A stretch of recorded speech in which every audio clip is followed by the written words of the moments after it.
Indubitably.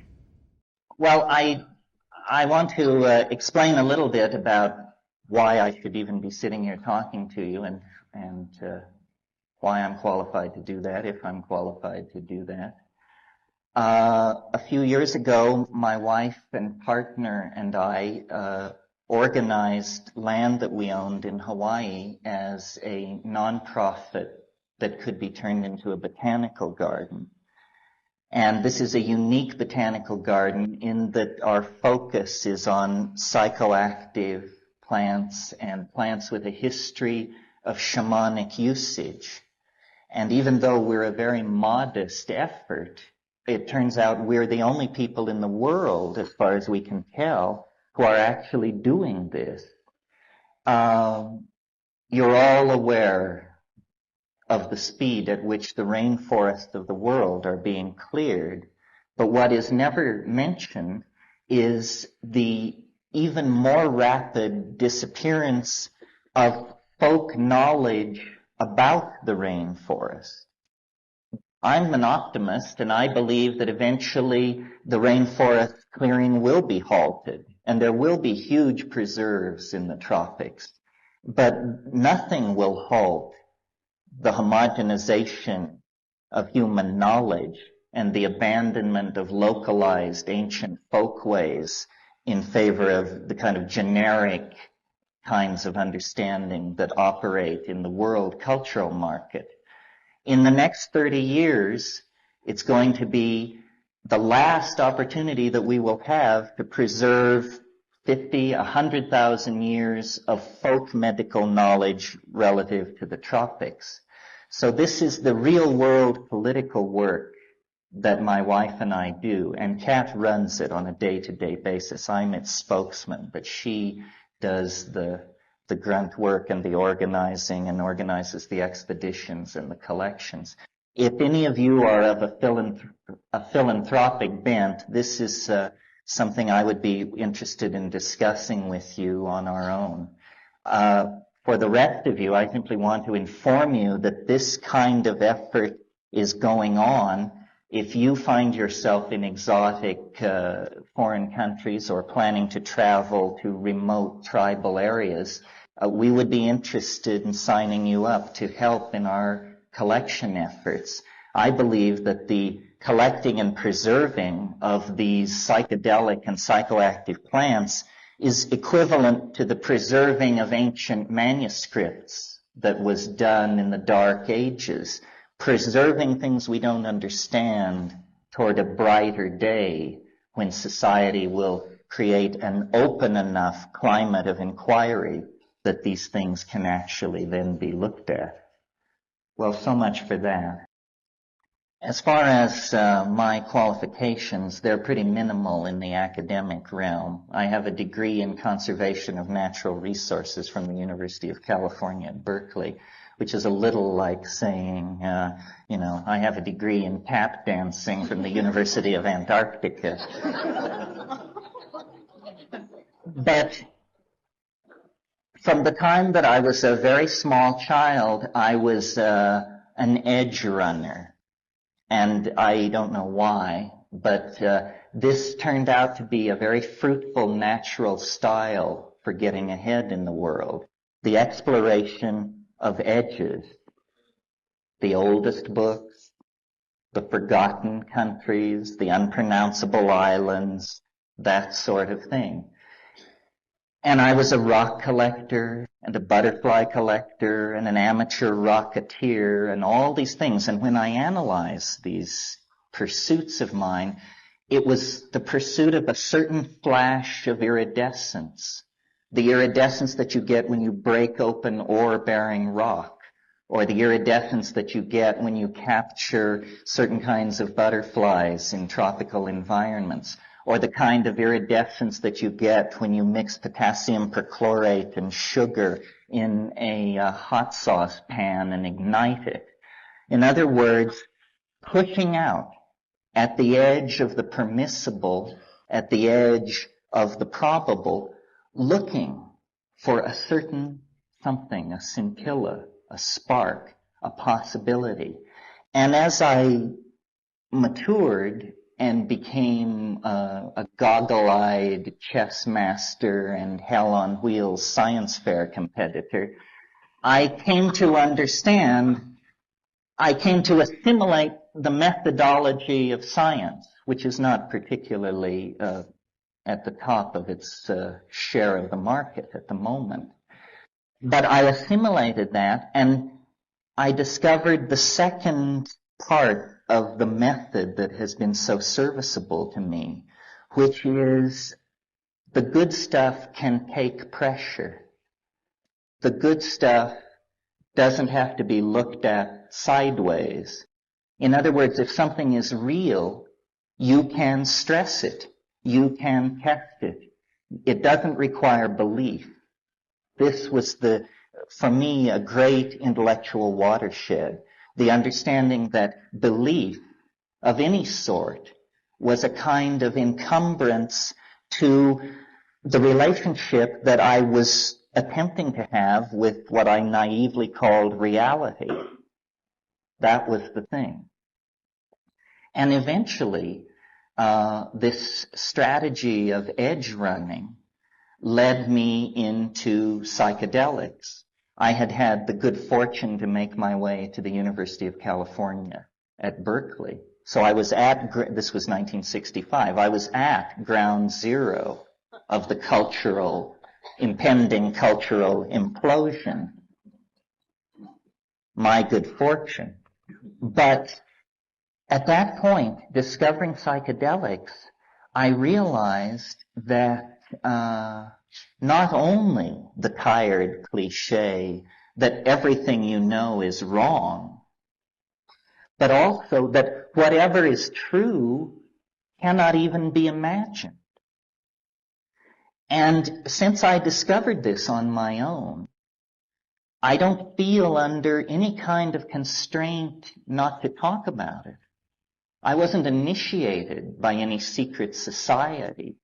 Nobody swore me to silence. So I seem to have gotten through a number of filters. I feel perfectly empowered to talk about this thing which I think nobody is supposed to talk about. And I don't mean the legal side of it or the social side of it. I mean, that barely interests me at all. Who cares? I mean that the world we are living in is not at all as the linguistic structures we have inherited would have us have it. That we are actually living inside some kind of artificial construction which is potentially permeable by human understanding, but to date has not been. I mean, we have been very much on the surface of things. The question that I raise constantly with myself, and it's interesting to talk about it with other people then, is, just what is going on? Just what do you think is going on? I mean, have you backed off from it? Do you have a grip on the outlines of the problem? Or are you just sort of adrift inside the context? Because the situation is mighty peculiar, friends. What we have here is a kind of creature made out of information, apparently loose in an environment of meaning, on the surface of a planet upon which gene swarming is happening.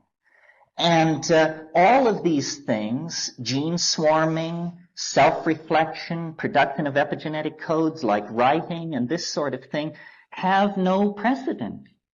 We don't go out and collect other forms of these things. They all are generated out of us. We, as moderns, as inheritors of Cartesian rationalism, look out at a universe that our science tells us is energy, matter, conservation of mass and momentum, and yet we never notice the peculiar enigma posed by the question, who's looking? Who's looking? How is it possible that the coextensive continuum of apparent being is coordinated inside organism into an experience of ongoing becoming with which we have some kind of identification. This is very weird. It should provoke more comment than it is.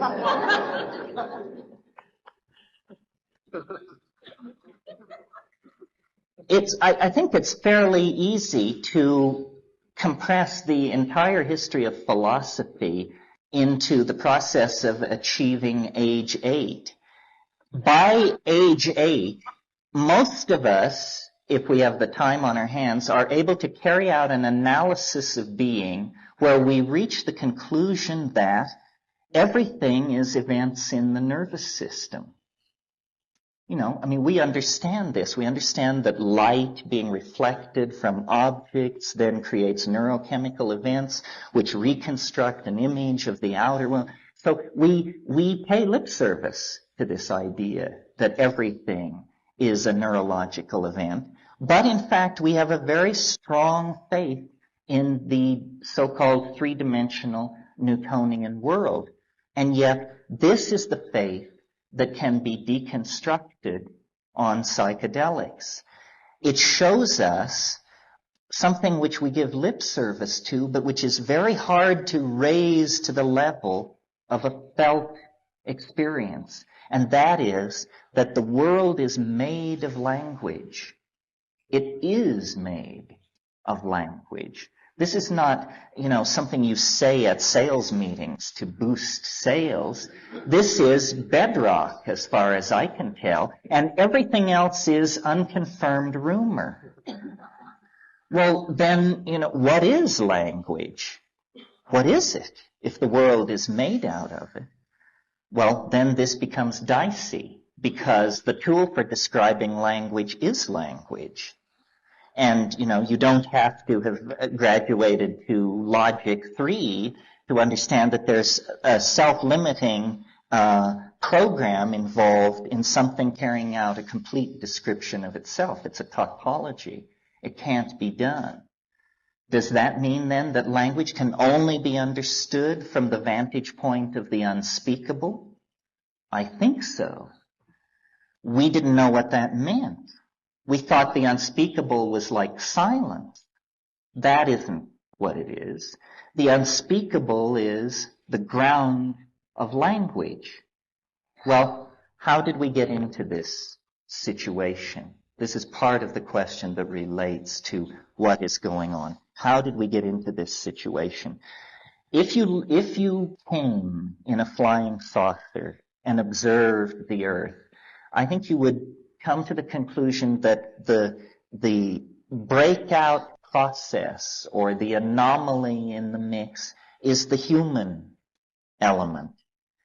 Animals of all sorts have existed on this planet, integrated into all kinds of ecosystems, and only in the phenomenon of human beings do you get this breakout away from genetics, away from the raw transmission of hereditary characteristics, and into a whole new realm of being, a whole new ontos of possibility, which is epigenetics, codes, self-generated, language, song, dance, painting, chanting.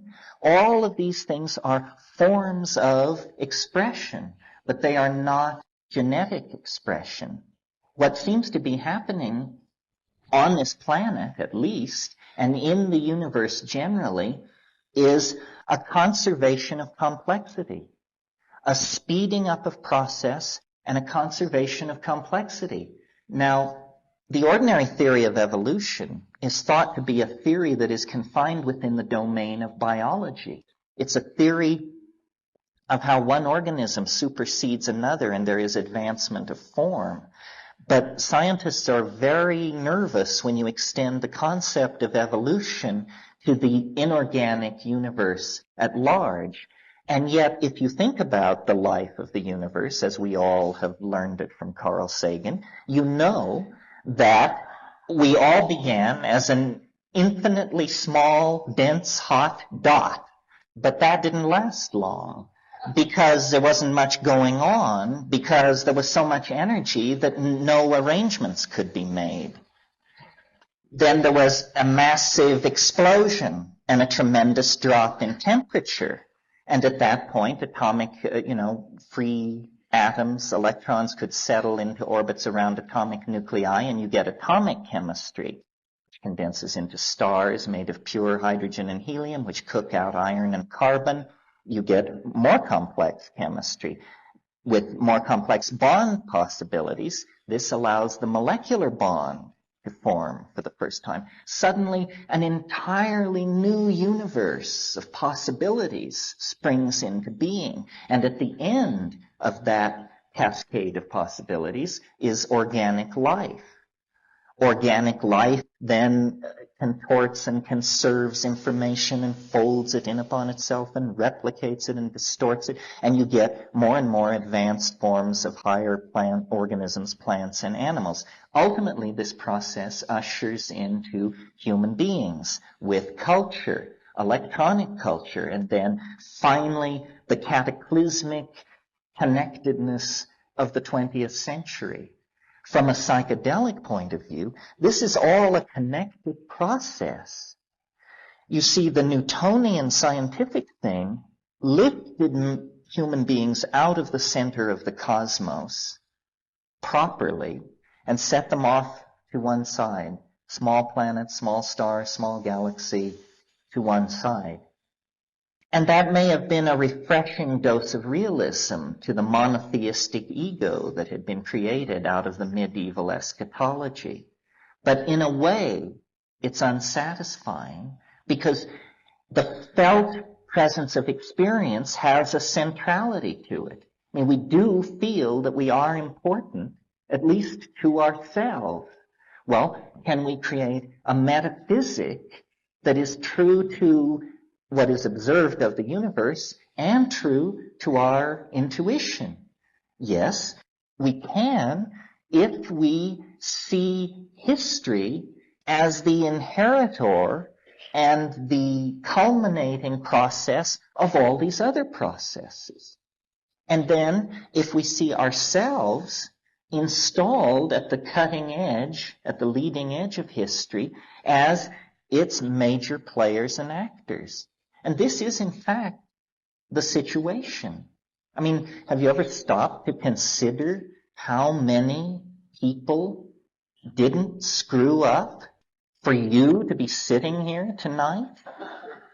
You know, your ancestors, how many times there were opportunities for, the saber-toothed tiger to strike back, or the hunt to fail, or the fever to sweep through, or the breast to go dry, or how many times were there opportunities that somebody had their eye on the ball, somebody paid attention?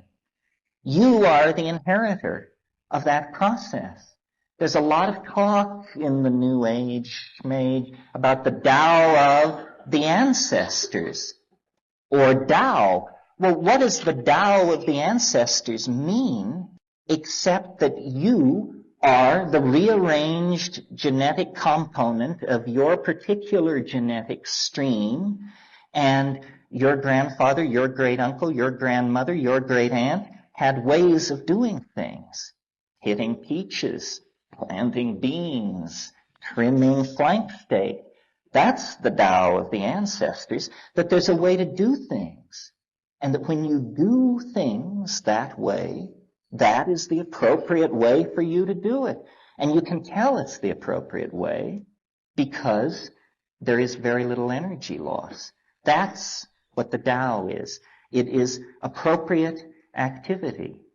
And from a psychedelic point of view, when we analyze the state of the world, what we see is not that there are many problems, sexism, racism, air pollution, monotheism, you name it. Not that there are many problems, but that there's really just one problem. The problem is, well, it can be defined many ways, but it's basically that we are inappropriate to ourselves. We are ill with ego. We have a narcissism that we cannot put down. Why? Why, given what we know about evolution and how it tries to smooth the way, why do we have a maladaptive relationship to reality? It doesn't make any sense. Well, here's why. It's nobody's fault, first of all. It has to do with the fact that the monkey is lagging behind the dynamics of the planet. 3 million years ago, we were happy in the trees of Africa, in the canopied tropical equatorial forests of Africa. And in the way of planets, there are long cycles of drying and aridification. And a cycle like that began in Africa. And these arboreal primates, which had a social form and a complex kind of pack signaling, they were fruitarian and highly specialized at it, came under environmental pressure because of the retreat of these rainforests and their replacement by grasslands. When an animal comes under environmental pressure like that, it has to expand its diet or face extinction. It's just that simple. Now, to my mind, the great unexamined dynamic of evolutionary theory is diet, especially when we discuss human evolution. Why? It works like this. These monkeys are under pressure to expand their diet. Therefore, they must experiment with new kinds of food. When you experiment with new kinds of food, you are opening yourself up to exotic chemicals and mutagenic compounds present in plants in your environment. Plants produce these things to ward off predation, discourage insects, attract pollinators, various reasons. But chemically speaking, the very compounds which are pheromones, sexual attractants, or poisons are also in the chemical families that impact on human physiology. Alkaloids, steroids, hormones, neurotransmitters, and yes, psychedelic drugs. These things are all present in the diet. Well, the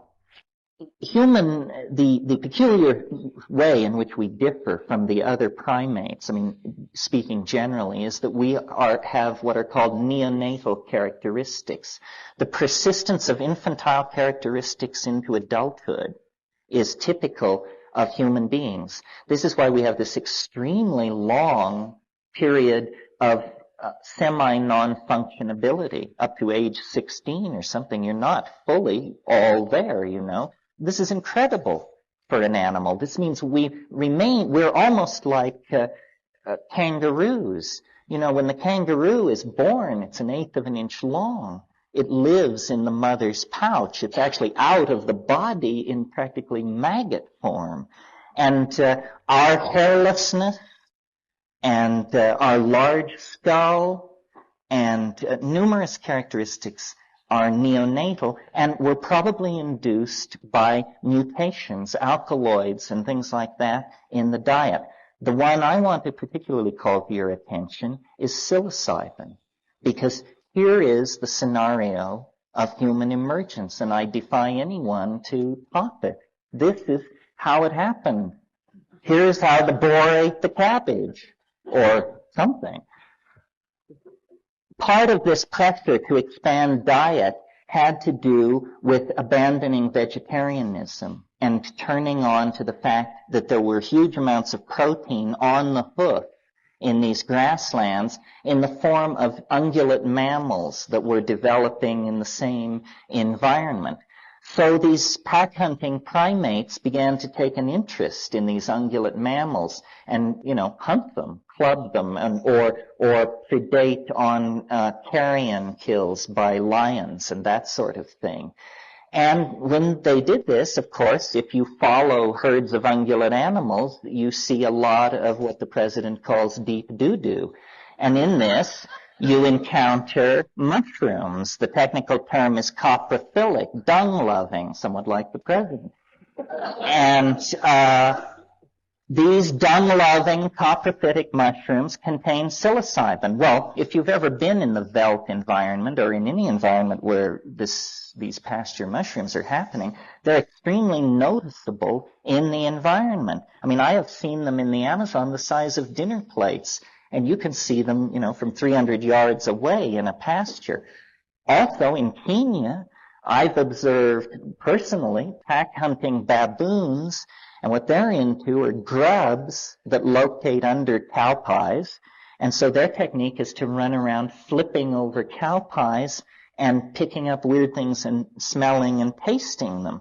This means that the mushroom is planted directly in the evolutionary path of these evolving primates. They're moving onto the grasslands, they're following the herds, they're looking for the game kills, and they're encountering mushrooms and testing them for food value. Okay, very simple 3-step process.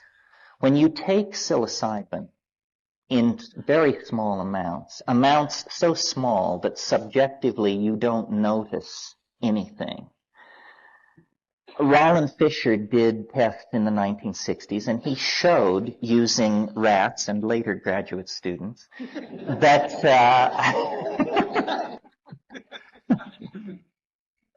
that small amounts of psilocybin actually increase visual acuity. And he gave people eye tests, a particular kind of eye test where there were 2 parallel bars, and by turning a crank out of sight of the test subject, you could deform these bars so they were no longer parallel, and the subject would push a button when they felt the bars had moved out of parallel. No question, the very slightly stoned people could pick this up much faster than an ordinary person. Okay, you don't have to be an evolutionary biologist to know that if there's a plant in the environment of a hunting animal that will improve the visual acuity of that hunting animal, then those animals that admit that into their diet are going to outbreed the other individuals who don't admit it into their diet, because they're going to have more success at hunting, which means more food, which means more babies and more successful adults, so forth and so on. First step. Second step, slightly more psilocybin. Now what happens? Psilocybin is an indole hallucinogen like LSD, Ibogaine, so forth, beta-carbolines, DMT. Okay, it's a CNS activator. That means that it is going to cause CNS arousal. Forget CNS. It's going to cause arousal. Forget arousal. That means erection. Okay, so in the mid-range dose on psilocybin, it's causing an interest in sexual activity, increased generalized arousal, but it's an itch you can't scratch, and you usually settle down to getting laid. I mean, this is just how arousal works. Okay, so then, and now what is this doing? It's like an aphrodisiac or something in the food chain of this animal. Well, what is it doing? It's causing more of what primatologists call successful copulations.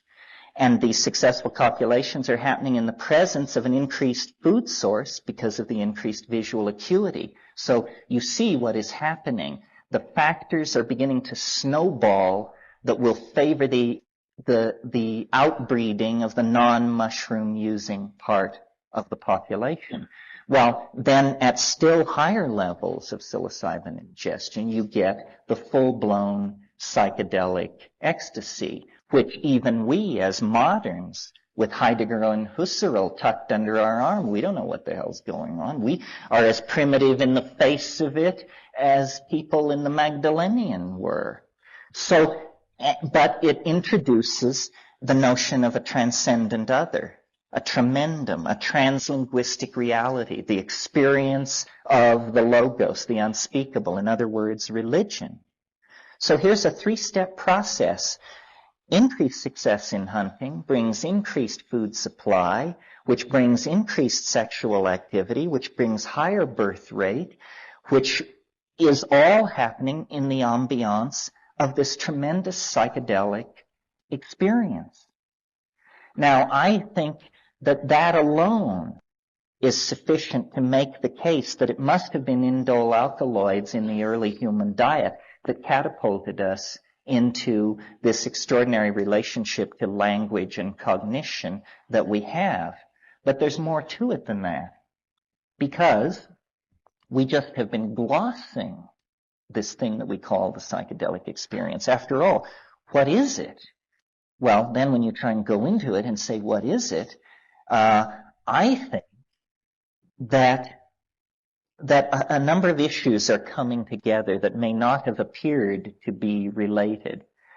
The hysteria over drugs in our society, the apparent approach of the end of all life as we know it on this planet, and our political wrongheadedness. Well, now, what does all this have to do with a hypothesized relationship of proto-humans to a food source in the velds of Africa 1 million years ago? Well, I just prefer this kind of big picture analysis, that's all. And what I think happened is that if you know anything about monkeys, they are not very pleasant creatures. They have a male dominance hierarchy, what's called an alpha male primate, and he kicks everybody around, keeps the good women for himself and the good food and so forth. And so, as we look at lower primates, it's a fairly discouraging picture. But I believe that shamanism, in its heyday, was, not the feeble curing of psychological ailments that we grant to shamanism on the borders of the third world today, but that it was a deeper understanding of nature and humanity than we possess right now.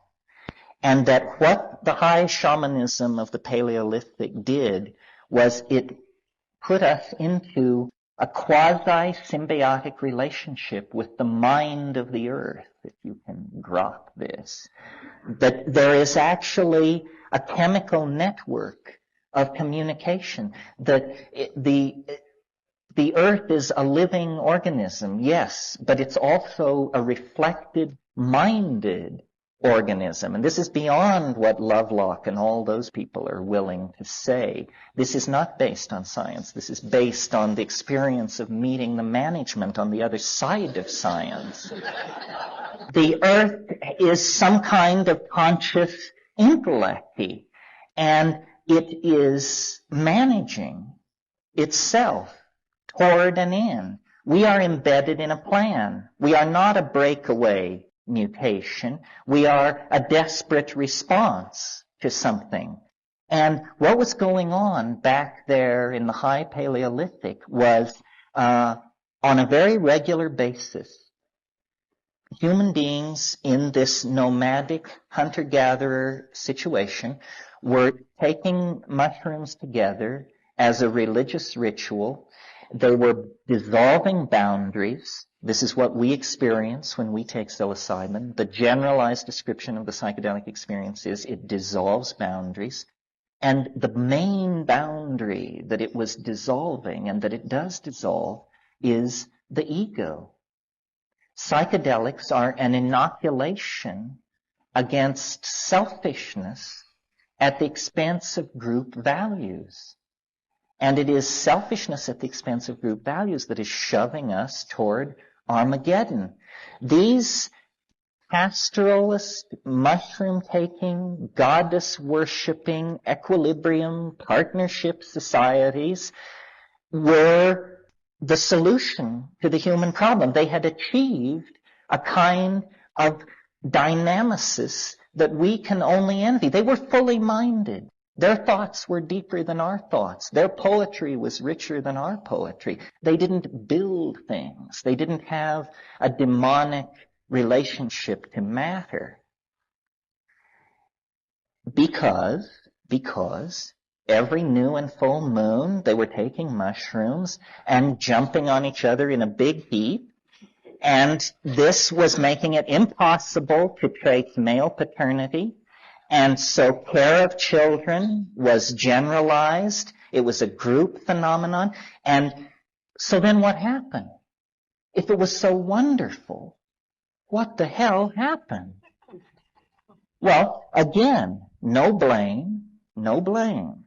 What happened was that the very processes that created this perfect world, which were a process of gradual drying of the African continent to force these monkeys out of the trees and into this grassland, symbiotic, pastoral, nomadic adaptation, that drying process continued.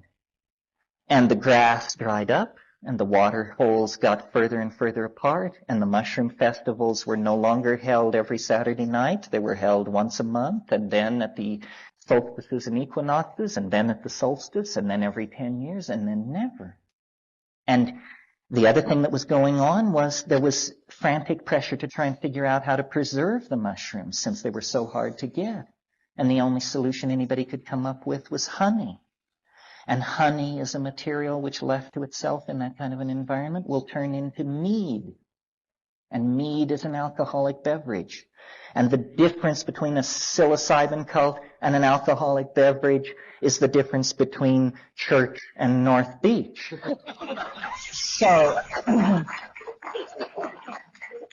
So around 9,500 years ago, it wouldn't work in Africa anymore. It was insupportable, and these people began moving out into the Nile Valley and what is now Palestine. And if you know anything about the archaeology of the Nile, you know that before this, the stratigraphy is basically empty.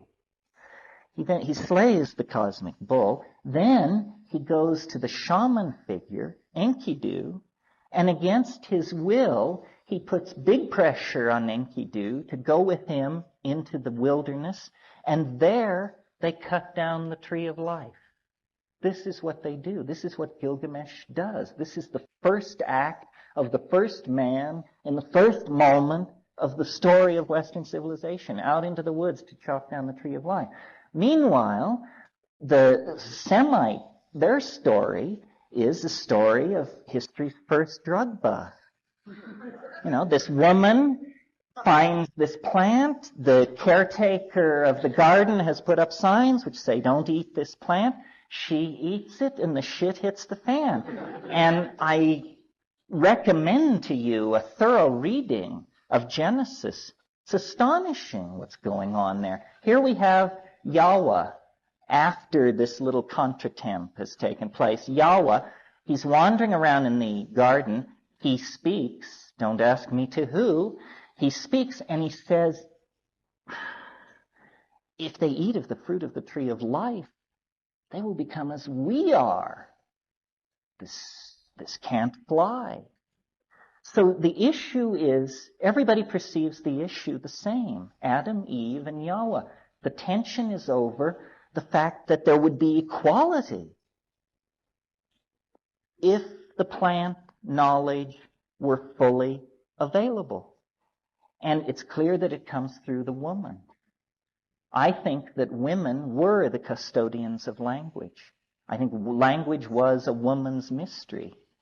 Again, looking at it from a point of view of evolutionary stress, the evolutionary stress on men was to be the stoic, silent hunter, to be able to hold a hunting position in a game drive for hours.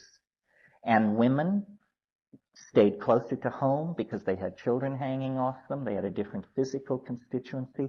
And they were in charge of the gathering part of the hunter-gatherer equation.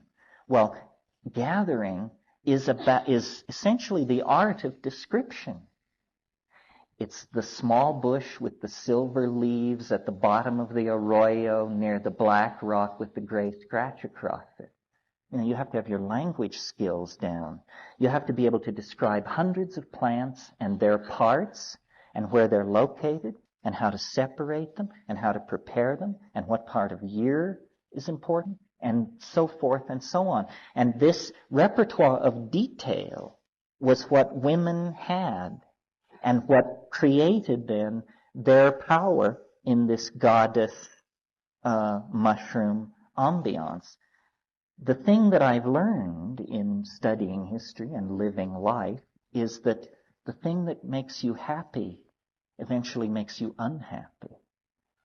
Everything flows. Nothing lasts. I mean, this is a hard truth to come to grips with, psychedelic or otherwise. Nothing lasts. Nothing lasts. Not even yourself. And what failed for the archaic world was the cleverness of women evolved into the potential understanding of agriculture. They had this vast repertoire of understanding of plants, but when they abstracted it and generalized it, they realized, we don't need this. We just need to utilize what we know about these 6 plants and forget all this other stuff and lean hard on these 6 plants. Well, but then everything is, you're not gathering now. You're setting plow to the earth. You're wounding the earth. And, from there to this moment, it's just the blink of an eye. It's that wonderful camera dissolve in 2001 where the bone is thrown into the air, and as it comes down, it turns into a space station in orbit around the earth. The rest is history, as they say. History is the story of the cancerous and unchecked growth of the ego. Its institutions, its structures, its stratagems, its ploys. It's worked every single angle. And I think that monotheism is appealing philosophically, has a certain economy. One God, that wraps it up nicely.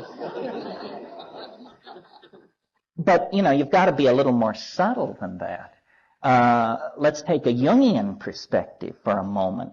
Our gods are the images that we collectively empower ourselves to emulate. And if our God is omnipotent, omniscient, never wrong, always right, utterly unforgiving, this is a jerk. Who needs this? We don't need this. Our image of deity is pathological. Our image of deity is the image of the cancerously untamed ego. And until we do something about this, we haven't got the prayer of a snowball in hell. Exhortation is not going to do it. And now time is running out. Time is running out. It was not for nothing that this psychedelic surge occurred in the 60s. The human story is not going to be allowed the luxury of being a comedy. You know what a comedy is? A comedy is when you've got no choice. This is going to be a tragedy because the cards are on the table. If you drown because this boat is sinking, it's because you didn't bother to wander over and climb in the lifeboat. That's the kind of situation we're in. By analyzing the archaic context, which was the last sane moment this species ever knew. So what that it was 15,000 years ago? It's a blink of an eye. We've been ill since then. Now let's fix it. The last sane moment we ever knew. And then comes the cascade of history. History is an absolute nightmare. And it can only be redeemed by us. This is this thing about the Tao of the ancestors. Did all these people get freezed to death and stomped on by mastodons and eaten by saber-toothed tigers and ravaged by disease so you can blow it? You with your Mercedes and your 48-foot television set? It can't be that lame, So then, how does one, what is to be done, right? The Tolstoyan question. What is to be done? Is it a political program? What is it? I don't think it is that. I think that the way the psychedelic thing works is you must establish a level of authenticity in yourself vis-a-vis reality. And then you become a walking social catalyst, regulator, meme generator, whatever you want to put it. It's authentic understanding without ideology. This is it. Psychedelics are not an ideology. Psychedelics are an experience. I mean, you can have the psychedelic experience without taking drugs. It's just that, you have to drive your car 100 miles an hour over a 300-foot cliff and live. And then you come out of that ready to talk turkey. But, we lose too many people that way.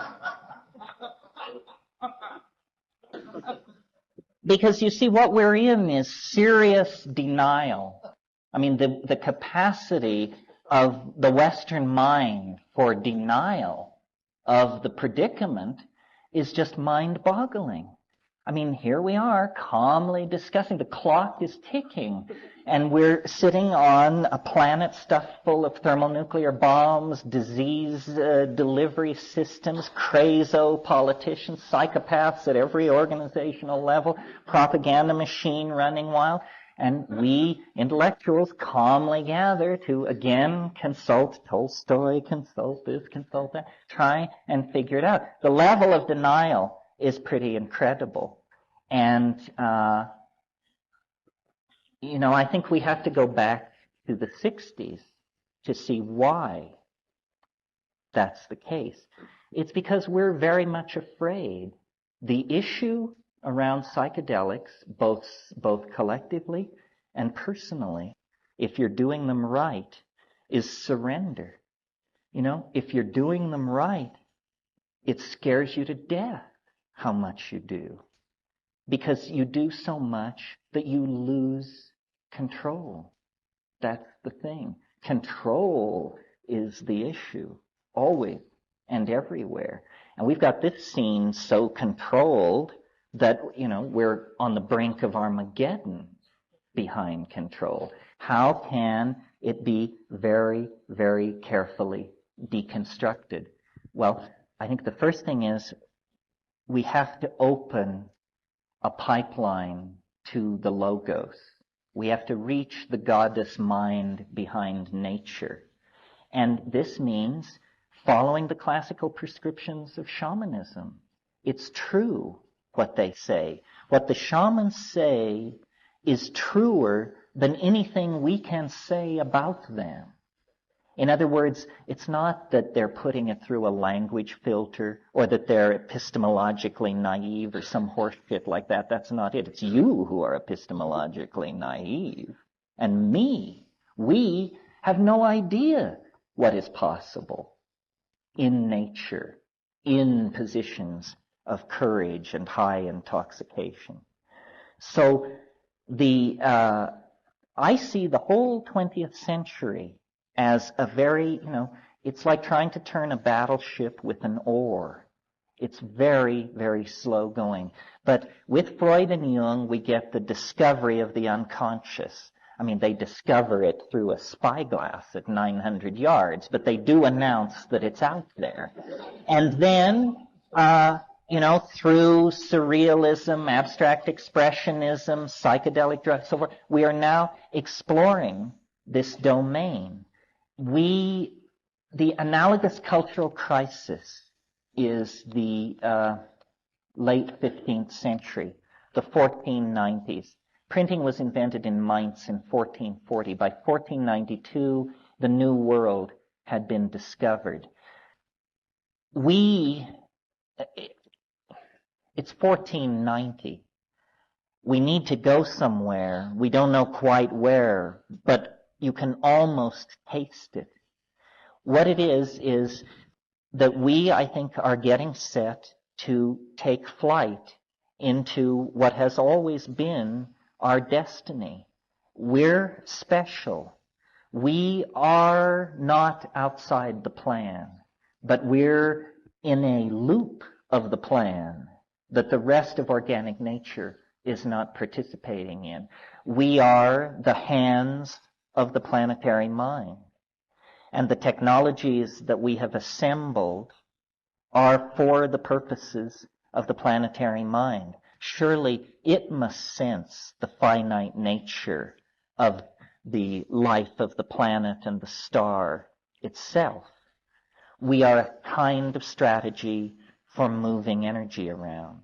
Someone once said, animals are a strategy invented by plants for moving seeds around. Well, I think human beings are a strategy invented by nature for catalyzing natural process. Clearly, the whole planet is being sped up. We are preparing to depart for a dimension which can only be called the imagination. This is what culture is. 8,000 years ago, when we began to crowd into cities and build walls and define everything into grids and mandalas, that was the beginning of the excrescence of mental space. That's what we're living in. These are all ideas. This was just unorganized matter put through the mills and presses of design to create a world that reflects the world that is living on the other side of our foreheads, the world of our imagination. But it has always operated against a background of the laws of physics.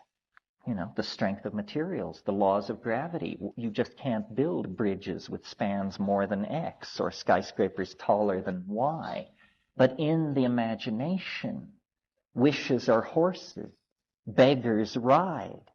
And this is the cultural dimension that we have a potential to create. I don't think that there's a way to manage this thing back down into the equilibrial pastoralism of 20,000 years ago. We burned those bridges. It's a real crisis. We will not recognize our grandchildren. The metaphor that gives me hope when I look at the world is the metaphor of birth. That must be what is happening. I mean, if you were suddenly to come around the corner of a building and encounter someone giving birth, the entire ambiance is of crisis, at least, if not alarm. I mean, pain is being felt, blood is being shed, anguish at high volume is being expressed. It's crisis. If you'd never seen it, how could you believe that this was an ordinary part of existence scripted into being as a necessary part of its happening at all? It wouldn't take you like that. And yet that's what is happening here. The mother and the child have now reached the moment where they must be parted. If they're not parted, toxemia will set in. This is bad for the child, bad for the mother. I'm not comfortable with this. I don't like this Gnostic thing of leaving the earth behind in any sense, even if we just descend and become the size of grains of salt and live at the center of the earth or something. It still means we're going to leave everything that we know and love and understand behind. But nevertheless, you reach these places in your life. The birth canal is the first one. Leaving home is the next one. And, there are many leavings. It's just that this is a big one. We will never be the same. The earth will never be the same. And like the fetus, poised at the head of the birth canal, we don't know where we're going. We really don't see light at the end of the tunnel. And neither does the fetus. This is the surrender issue. It's going to get crazier. They were so relieved when the craziness stopped after October and November and December. But don't be fooled, it was just a hesitation. The craziness is intensifying and intensifying. I believe that the transcendental object that is actually causing the lower dimensional phenomenon which we call reality, that the transcendental object is coming tangential to the historical continuum, that that's what this is all about, that 100 years from now, the earth will be empty of people. There won't be a one, not a one. I mean, the breeze will move the grasses. We will be gone. Where? Guess. Who knows? Here's hoping. We have to find the door because the place is filling up with shit. It's very simple. And there are many doors. Here's a door. Extinction. How do you like them apples? If you can't find any other door, nature will kick open that door and push you right through it. And yet, we possess creativity on a scale undreamed of. We can find a way out. There's no problem. We have the technologies, the money, the resources. We have everything we need except the will. It's a mental quality lacking in us. The will to do it, the will to undertake planetary-sized projects, the will to make a plan that has a 20-year, a 50-year, and a 500-year benchmark. But we are going to have to very quickly cease our infantilism. And this brings me around to the fact that we are forever infantile if we do not avail ourselves of the psychedelic experience. It is on a par with sex. It makes my flesh crawl to imagine someone going from birth to the grave without ever having sex. Fortunately, life is scripted in such a way that few escape this edifying experience, which most, if you question them around age 11, would seek to avoid. Well, the psychedelic experience is not made inevitable, except by death, if you insist on waiting that long. But a mature exploration of life includes it because it shows you who you are.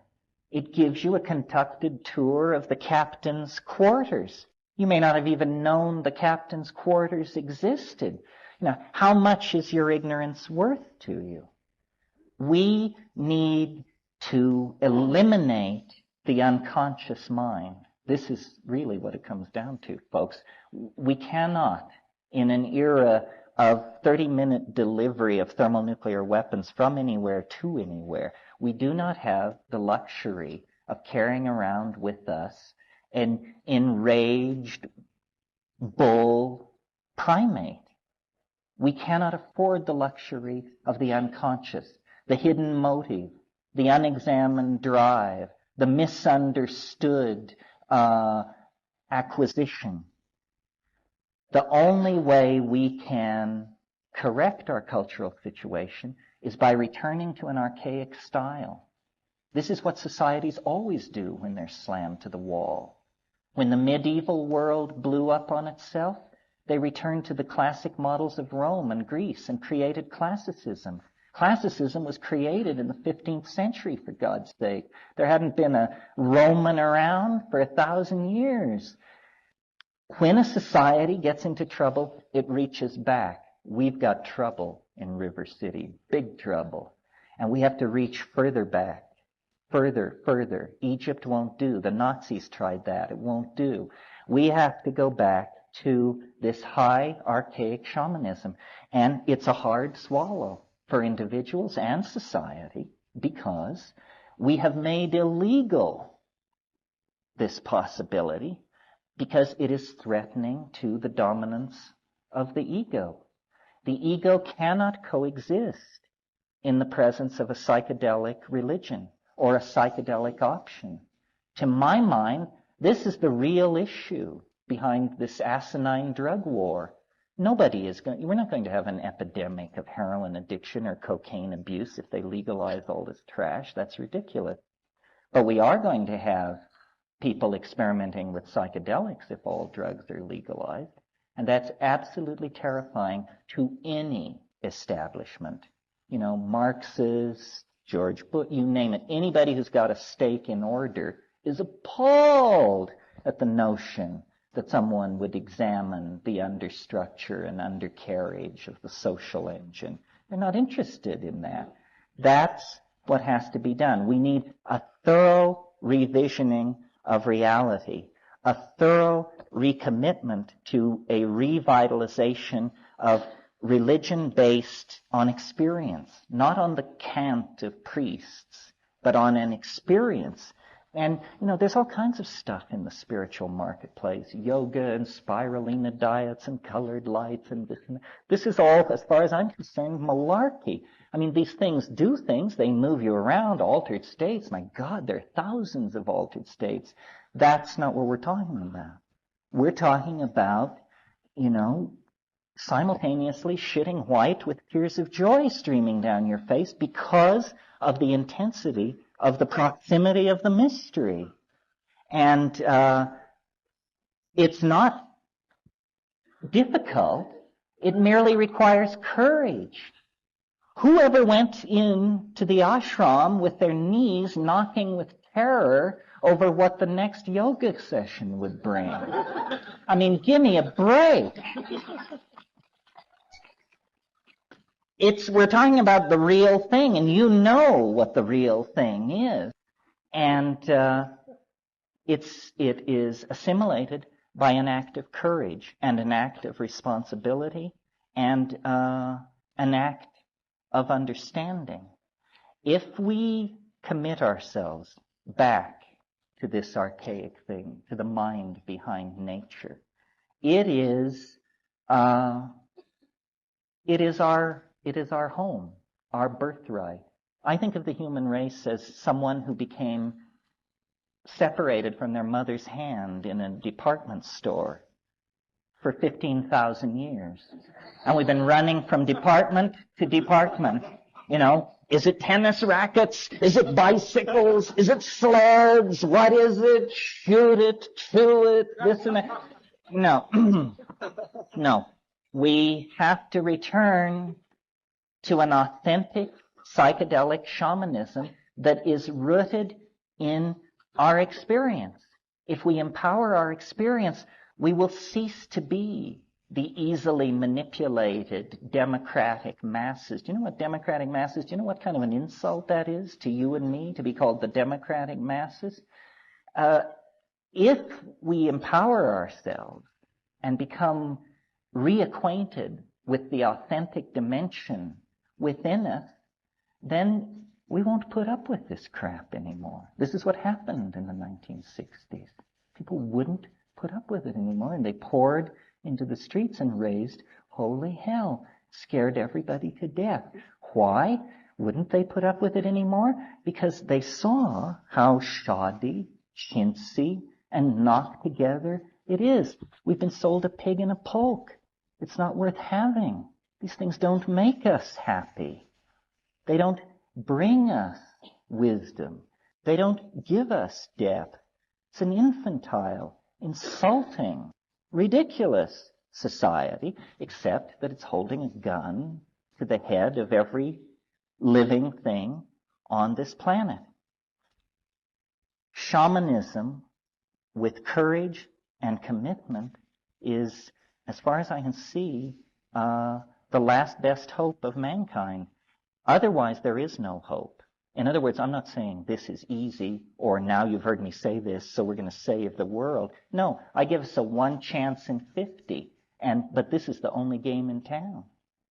Helmut Kohl isn't going to do it, not Gorby, nobody. Those guys are caught in their own definitions. Nothing changes people like psychedelics. And changing people is what we've got to do, ourselves and other people, fast. Thank you very much. We'll take an intermission, then I'll come back for questions. That's the good part. Thank you. So let's just take questions, and we'll go for a while. Before we begin, there's just one thing I want to say, a point that I want to make, which is, I say it in all situations where I come to a place like this for the first time. Maybe you all do know each other. I get the feeling this is a small town. But anyway, psychedelic people look like everybody else. And the one good purpose served by these events is that they draw them out of the woodwork. So you might look around and see who your affinity group is. Odds are, whatever you need, someone in this room has it. Whatever you need. Okay, so much for clowning around. Yes. As a parent of a teenager and several other children, I felt a responsibility to bring my oldest daughter here tonight. These same substances that we're talking about are out on the plaza, on the streets of Santa Fe, and children are using them in ways that I think need guidance. Could you speak to that? Yes, sure. I'm glad to. This is an excellent question. I have a boy 11, a girl 9, so I'm meeting this as well. What do you say to your kids about this issue and about drugs generally? The main thing about drugs is a lack of education. I mean, we have to educate people about drugs, and we have to tell them the truth. And the truth, unfortunately, is complex. So how do you tell a kid a complex truth?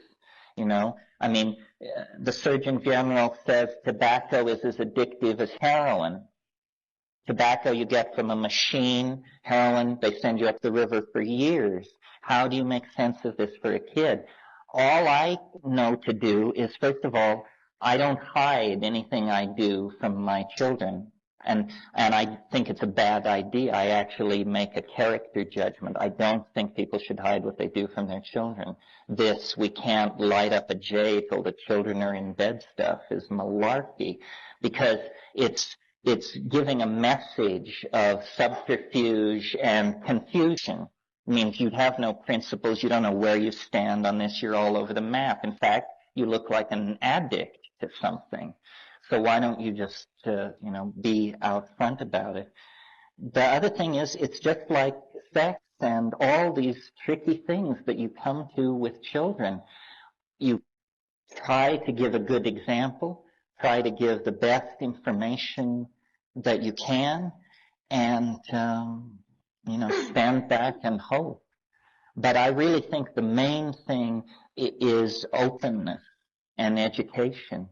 And I say to my kids, if you want to try something, discuss it with me. If you get past me, I'll get it for you. So, don't be out on the street. We'll make sense of it together, whatever decision we come to. That's great. That's exactly right. Well, it's not very satisfying, but I don't know what else to do, Back there. And then my question is, you have talked about all the very positive things that psychedelics can do, and you have talked very well about it. You have expressed many wonderful truths. But then the other side of the coin is, what do you do, or how do you deal with such occurrences as, for example, Charlie Manson, and psychedelics being used for satanic purposes? The question of a Manson or something like that, I don't deal with that because I regard it as anomalous. But what I hear you asking is, what about the dark side of psychedelics? And I think that's certainly worth talking about. It isn't a joyride necessarily. one thing that is quite wonderful about psychedelics is that, and I'll just speak of the mushroom in this case, is that it's wonderfully kind to beginners. But if you are an acolyte of the priesthood, sooner or later it will scare the socks off you. And in many ways it can do this. In fact, that's what's so scary about it, is it knows the way to scare you, just like it knows everything else about you. And so in my talk, I stress the facility with which one can access these places, and I sort of teased yoga. It is easy to access these places. The question is then, but is it easy to control and manipulate and understand these places? And this is where it can turn you every way but loose. This is where you want to have your mantras polished and your yantras ready, because in that domain, it all works. All that malarkey that doesn't ever work anywhere else. In that domain, it works. And so I think one should have techniques, the ring pass not, or mantras, something that you have faith in, power objects. Ultimately, the best advice I've ever come on, and it's pretty sickening advice, but the goal is to survive these things, is Frank Herbert's advice in Dune about fear. And he says, fear comes like a wind. It comes. And the way you meet it is you meet it. And you wait, and it blows, and it blows, and it blows itself out. And then you're alone again. And that's what you have to do. And then in terms of practical instruction, there are ways to navigate through hard spots. Breath control, singing. Singing is wonderful. We tend to suffer silently. And if you get into a pressurized place on a psychedelic, I don't think it's a good idea to go to squeeze down and meet it like that. I think it's much better to sing, to, circulate huge volumes of oxygen through your body and just send your whole metabolism spiraling off in some other direction. Shamanism was defined by the foremost commentator on it, Merciliade, as the archaic techniques of ecstasy. Notice its techniques. And this is really important. This is not a religion or an ontology or a set of beliefs like Buddhism, Hinduism, Catholicism, you name it. It's a set of techniques. And the techniques deliver the experience.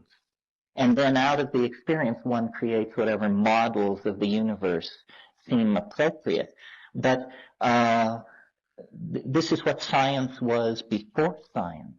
This is what religion was before religion. And it's deep. It's the deepest thing there is. Our society, living in ignorance of this, is infantile and destructive and narcissistic and materialistic and the whole gamut, because we can't touch the gold in life. It's hard for us. It's very elusive. It's far from us. Authenticity is fleeting, and we require psychotherapists and self-affirmation, all this stuff to hang on to it. But this was understood and is there. I mean, how I got into this, like the gentleman who asked the question, is by being in the Amazon, by having searched India to see, so, what can you show me? And they couldn't show me anything. They wanted me to sweep the ashram for 12 years, and then something wonderful was going to happen. But then when I got to South America, I said, what can you show me? And this guy said, let's sharpen our machetes. We'll go out here and get some of this snake vine and come back and I'll show you. And by 10 o'clock that night, I was sobbing in the guy's arms. He'd shown me. I was a convert. I'd sweep his courtyard for 12 years without asking.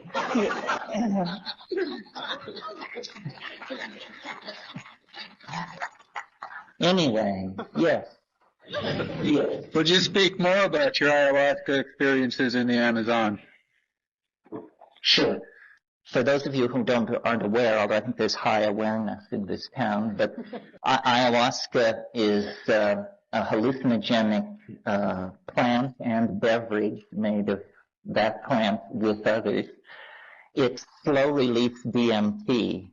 What's happening is DMT is being combined with an MAO inhibitor to make it orally active, which would not ordinarily be the case. And it's a slow-release DMT trip that lasts from 4 to 6 hours. It's quite extraordinary. It's existed in the Amazon for a long, long time. No one knows how long. I'm at work on a paper arguing that Mayan religion, that it reached as far up as Chiapas, this cult, at one time. And what's interesting about it is it's a little different from psilocybin. Psilocybin has this millenarian, high-tech, outer space, insects driving strange machines kind of thing to it.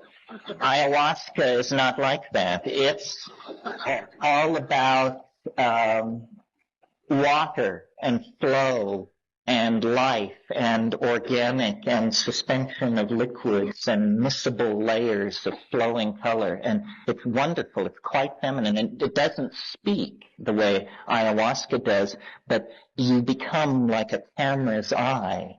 You just become a roving eye, a moving eye, seeing incredible things.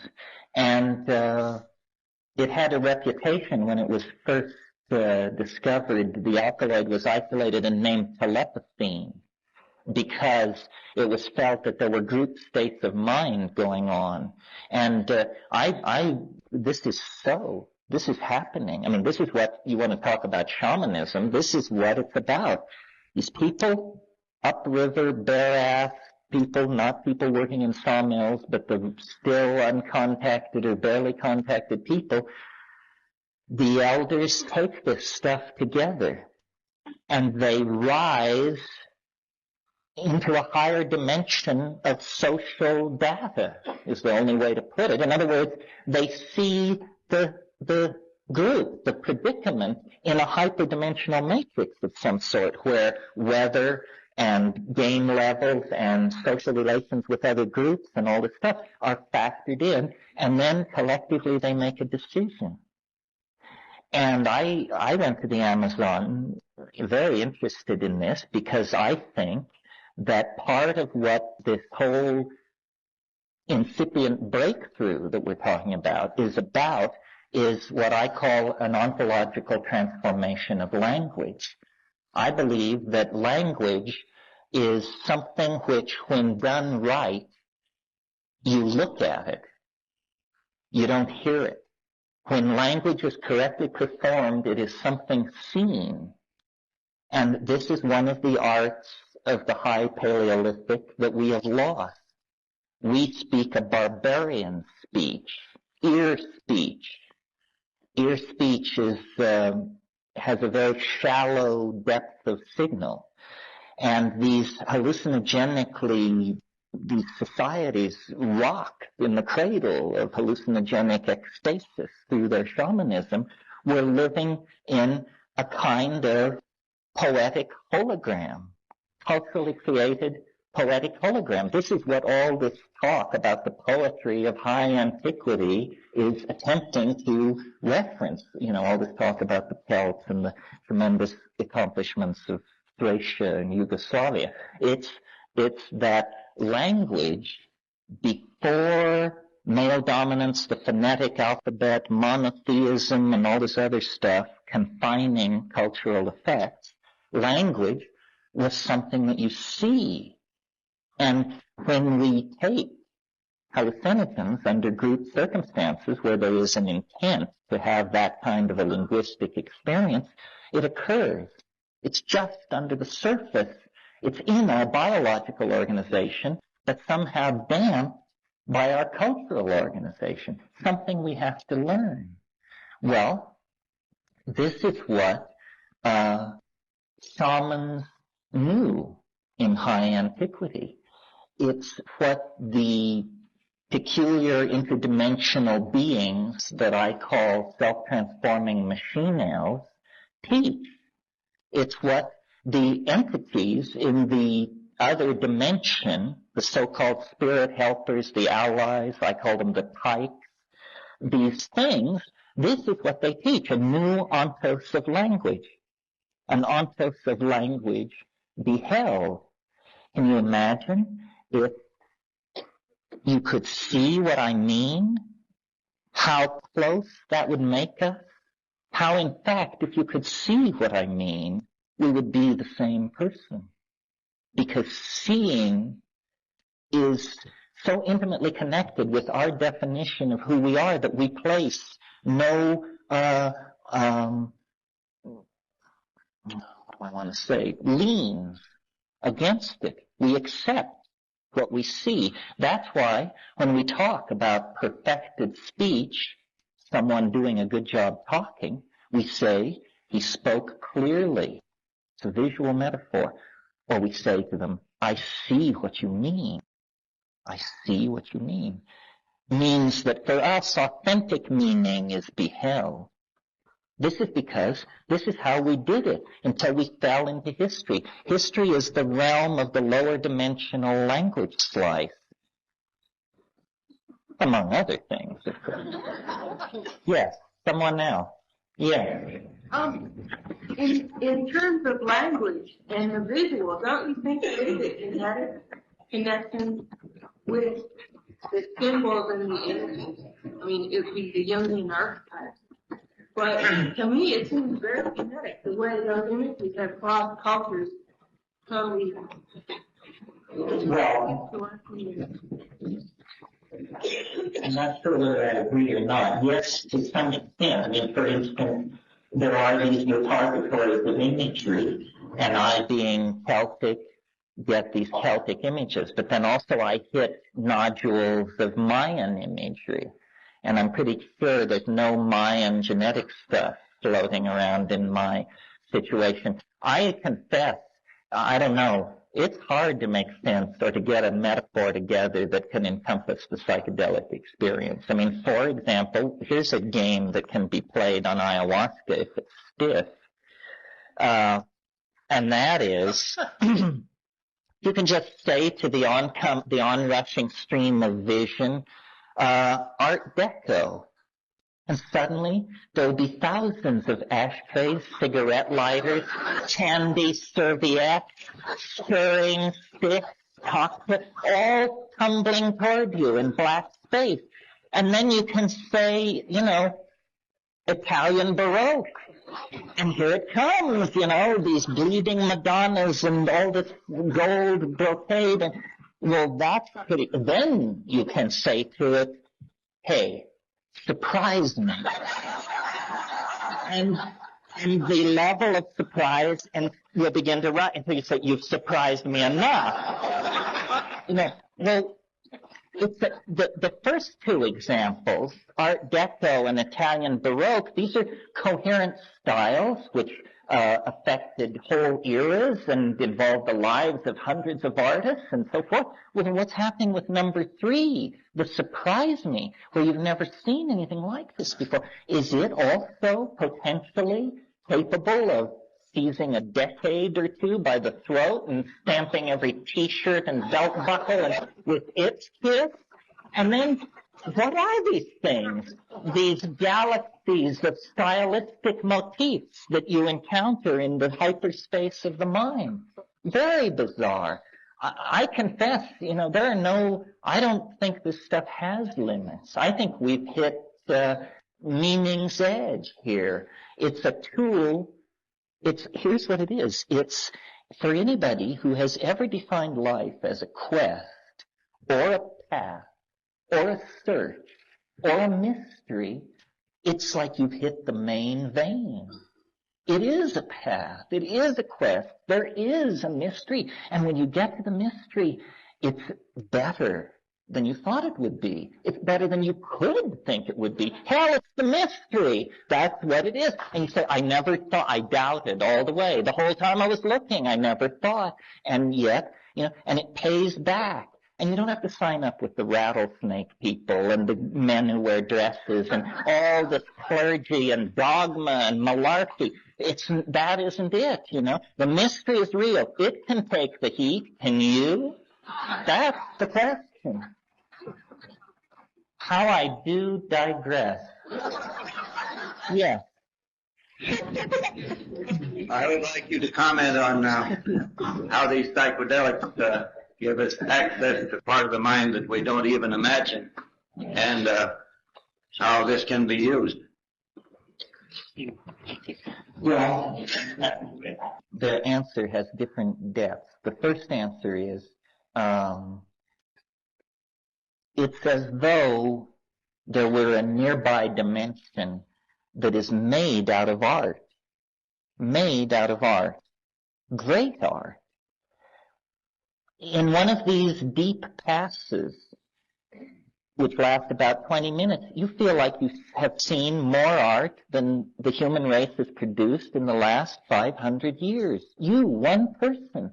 The richness of our inner life is truly awesome. I mean, when they sent that probe out to Jupiter and hung it above these storms 11,000 miles wide and that sort of thing, that kind of stuff is in your mind. We have been so sold down the river by materialism. I mean, we're living in a paradisical palace, and our task is to communicate this to each other. So the unifying and politically salvational aspect of psychedelics is that by showing us all this beauty, I think it allows secular, reasonable people to return to faith in the order of things. This is real religion. This is why religion was created in the first place. Animals don't need religion unless there's something to respond to.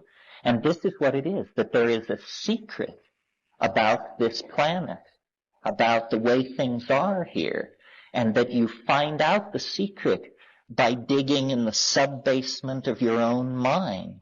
And then you come upon the lost records, the true history of your family. And it's as though, I keep making these metaphors of dysfunctional relationships, but it's as though we are amnesic. We suffer from this dysfunctional relationship in prehistory, literally being torn from the arms of the goddess, plunged into male dominance by climatological catastrophe, and then left to wander. And we're haunted by this sense of a perfect world, somehow lost, of a way of being somehow sensed, and then all these religions are hammering at us, do it this way, do it that way, and we're just uncomfortable in reality, and it's because we are amnesic. We have lost something. The world is being pulled over our eyes. We are operating on one cylinder. We don't understand about how there is this tremendous, affectionate, helping intellect that would like to help us through this for its sake as much as our own. So getting in touch with that, and you can call it getting in touch with the other half of your mind, or getting in touch with your unconscious, or getting in touch with the planet, or getting in touch with the, overmind in hyperspace. The point is, there is an organized, intelligent universe of meaning that is trying to break through into the chaotic human world. It's the plan from the unconscious.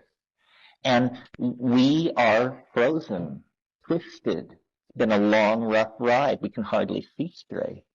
And yet, we need to back down. step aside and surrender. And the voices are being heard. We know what needs to be done. It's that ideology must be abandoned, nature must be served, the future must be served. I mean, these are hardly argumentative positions, yet who the hell is taking them? And yet we must. So anything which is a catalyst to that kind of consciousness is definitely in play here at the war at the end of the world. Yeah. I want to tell you that I really love what you're saying, and it's validating my perception, and I really appreciate it. Now, I've taken a lot of psychedelics, and at a certain point, I became confused. It was very difficult for me to live within the morality of the society, to live within society, and, to function as there. So I would love to hear more of your personal experience of how you align taking psychedelics and living in the world. Thank you. The best advice I can give you is don't say everything you think. That's how I do it.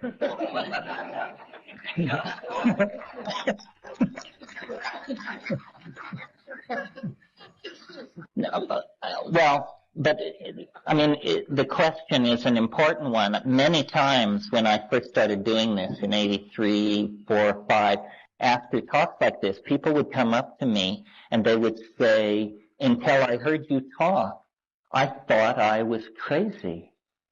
And I've never told anybody any of these things that happened to me because my trips seemed to be, other people seemed to be having a good time, and what was happening to me was what you're talking about. And part of the motivation for doing this is to build a community of agreement that can allow people to say, the kinds of things that I say about self-transforming machine elves from hyperspace, and nobody reaches for a white telephone. They say, oh, he's talking about that, or he's talking about his vision. In other words, to give people permission to have an inner life, a rich inner life, because it's there. So building community and clarifying language is very, very important. It's illegal to take drugs or sell drugs or whatever it is. So we don't really have much practice even building up among ourselves images of what we're talking about. Probably most people in this room, except for, and even them, I was going to say except for the cops, but even them, everybody in this room has a notion of what's going on when I say drug experience. Everybody says, oh, it's like the time but no. Having had a drug experience doesn't qualify you for talking about psychedelics or thinking you understand them, and even taking psychedelics doesn't qualify you for talking about them or thinking you understand them. They are not to be extrapolated from anything else. It is unique. The fact that it's even called intoxication is a joke. It's more as though there is a doorway into either another part of our mind or another part of the space-time continuum. And I'm pretty Amish on this. It's a very narrow band of substances that do the thing that I find most fascinating, and you're certainly free to disagree with me, but I place great stress on vision, on hallucination. And people say, well, why? It makes you feel good, you have great insights. Why are you always harping on vision? Because being sort of a reductionist, the visions are the part of it that convince me that it isn't me. Because I can examine the visions and say, but an emotion or an insight, what would be the point in saying that isn't me? But the visions are coming from somewhere. else other than the self. Or if this is the self, then it's unrecognizable. The Jungian cartography did not set us up for it. It did set us up for what LSD is showing, but when you go deeper, like with DMT, the Jungian maps are useless. I mean, you don't know where you are, and you don't think anybody's ever been here before. I mean, there are no initials on the trees, let me tell you. So part of the answer to this what is to be done question and the political question and the question up here about integrating it into our lives, and what I'm trying to do, I mean, I should just be upfront with you, is it's a very conscious and subversive effort to goose along the evolution of language. We can't create a new world unless we can talk about it. And so the forced evolution of language, the forced and rational and designed expansion of the capacity of language is our best way to get out of this mess. We have problems we don't even know we have because we don't have words to talk about them. The psychedelics operating on the social level, where we're talking about not my trip, your trip, but what does it do to millions of people? It enriches language. It incites colorful speech. It provokes metaphor. Know what I mean? So that's what it was doing way back then, and it gave us language and all these control languages that flowed from it. But now we can consciously contemplate that effect and attempt to engineer it and attempt to create languages that make these dimensions real, that give them a political consequence, that give permission to other people to think about them, to explore about them, to wonder about them. And by this means, very slowly, let us hope fast enough, attention will evolve. And it's basically, as fast as we each care to participate in this project. And it's not easy. See, the initial political challenge is to get stoned.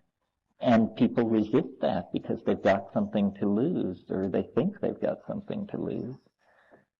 So it's very tough political work. Over here. Comment what you just spoke about. Language in itself is focused on metaphor. And metaphors point where we're going. Do you agree? So it gives us something to sort of form and find on. It seems that in that metaphor, we're stuck. We can see it, we can feel it, but we can't quite bridge it. We can't get beyond it. And go along with what you're saying as far as the domain of the language. Somehow we've got to get beyond this one. Well, I agree with you 100%. Constant work and morality work, all those. But if we're continually using the metaphor and the myth and shifting it, how are we going to get beyond it? Because all we're doing is shifting. Well, when we go beyond language, are we going to discover silence or song? That's what I think. I mean, I think that this visual language thing needs to be thought about very carefully. For a long time, it seemed to me it was unbridgeable. It was a creature of my own imagination. But technologies exist that are going to, and are being perfected, that are going to allow us to see each other's aesthetic intent, to be able to leave to follow the footprints of the artist through his own imagination in a kind of virtual reality. And I think probably we're headed for some kind of quasi-telepathic meltdown, and that the ego its life is limited, and we have no idea how profoundly this will affect each of us, because we may like to think we're new style, but when it comes to the real trans-techno-polymorphically perverse, multi-fiber human being, I don't know how many of us could cut the mustard.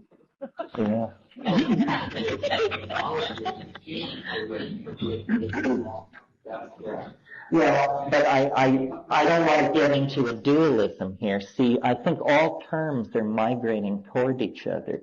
The drugs of the future will be computers. The computers of the future will be drugs.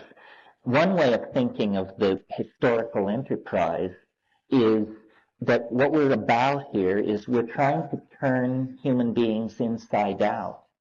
We want to exteriorize the soul and interiorize the body so that the body becomes an image of some sort, freely commanded in a domain called the imagination, and the soul, previously difficult to locate, becomes actually a cultural artifact. I imagine it rather like a polished silver disc. And that exteriorized soul becomes the new loci of self-identification.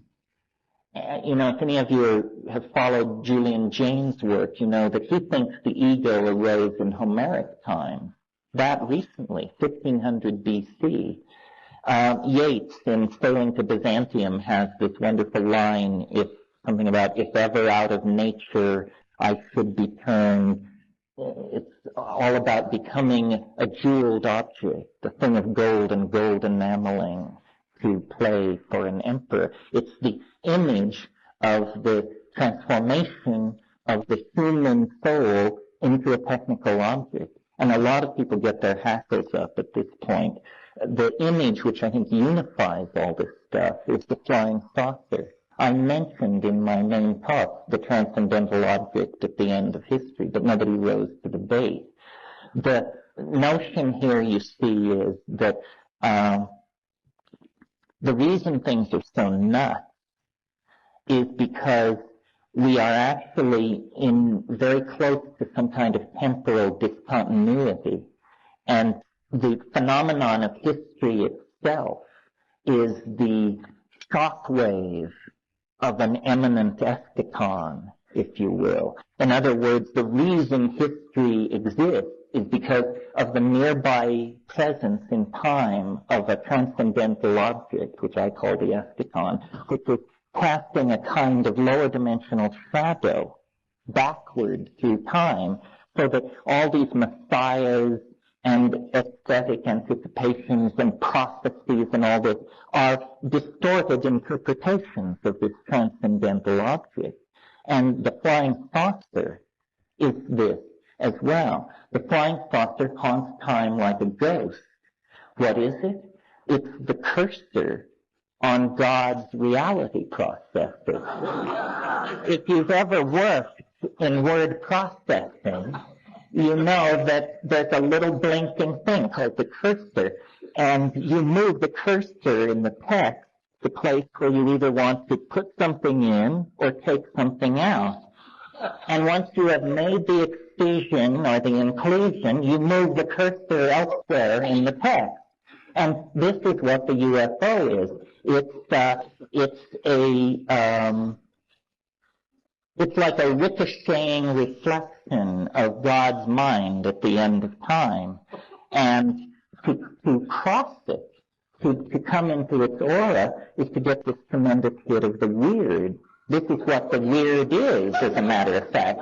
The weird is the backward flowing casuistry from the object at the end of time. And the reason the 20th century is so fraught with contradiction, paradox, hope, horror, is because we are drawing tangential to this transcendental object. And every time you take a psychedelic, you are in eternity with the transcendental object. You see it, dead ahead, 22 years, and you're closing with it at the speed of light or something.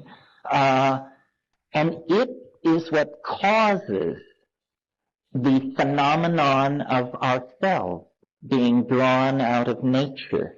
There is a drama, there is a wooing, there is a royal marriage, an alchemical process underway. And we're the bride, and we are being drawn toward this union with this thing which is what history was for. History is the placenta of this process to carry us to this moment of fusion where everything then falls together, makes sense, lifts off, closes down, and says goodnight. That's all.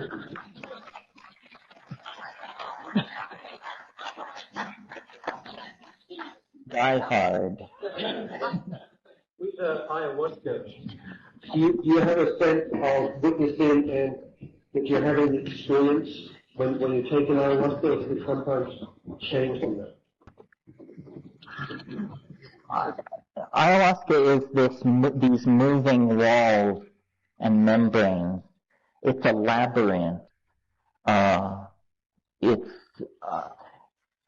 interesting thing about ayahuasca is chemically that it is made of neurohumoral substrate. Technically, there's no drug there. There's DMT and beta-carbolines, both of which occur endogenously in human metabolism. It's a kind of brain cocktail. That's why it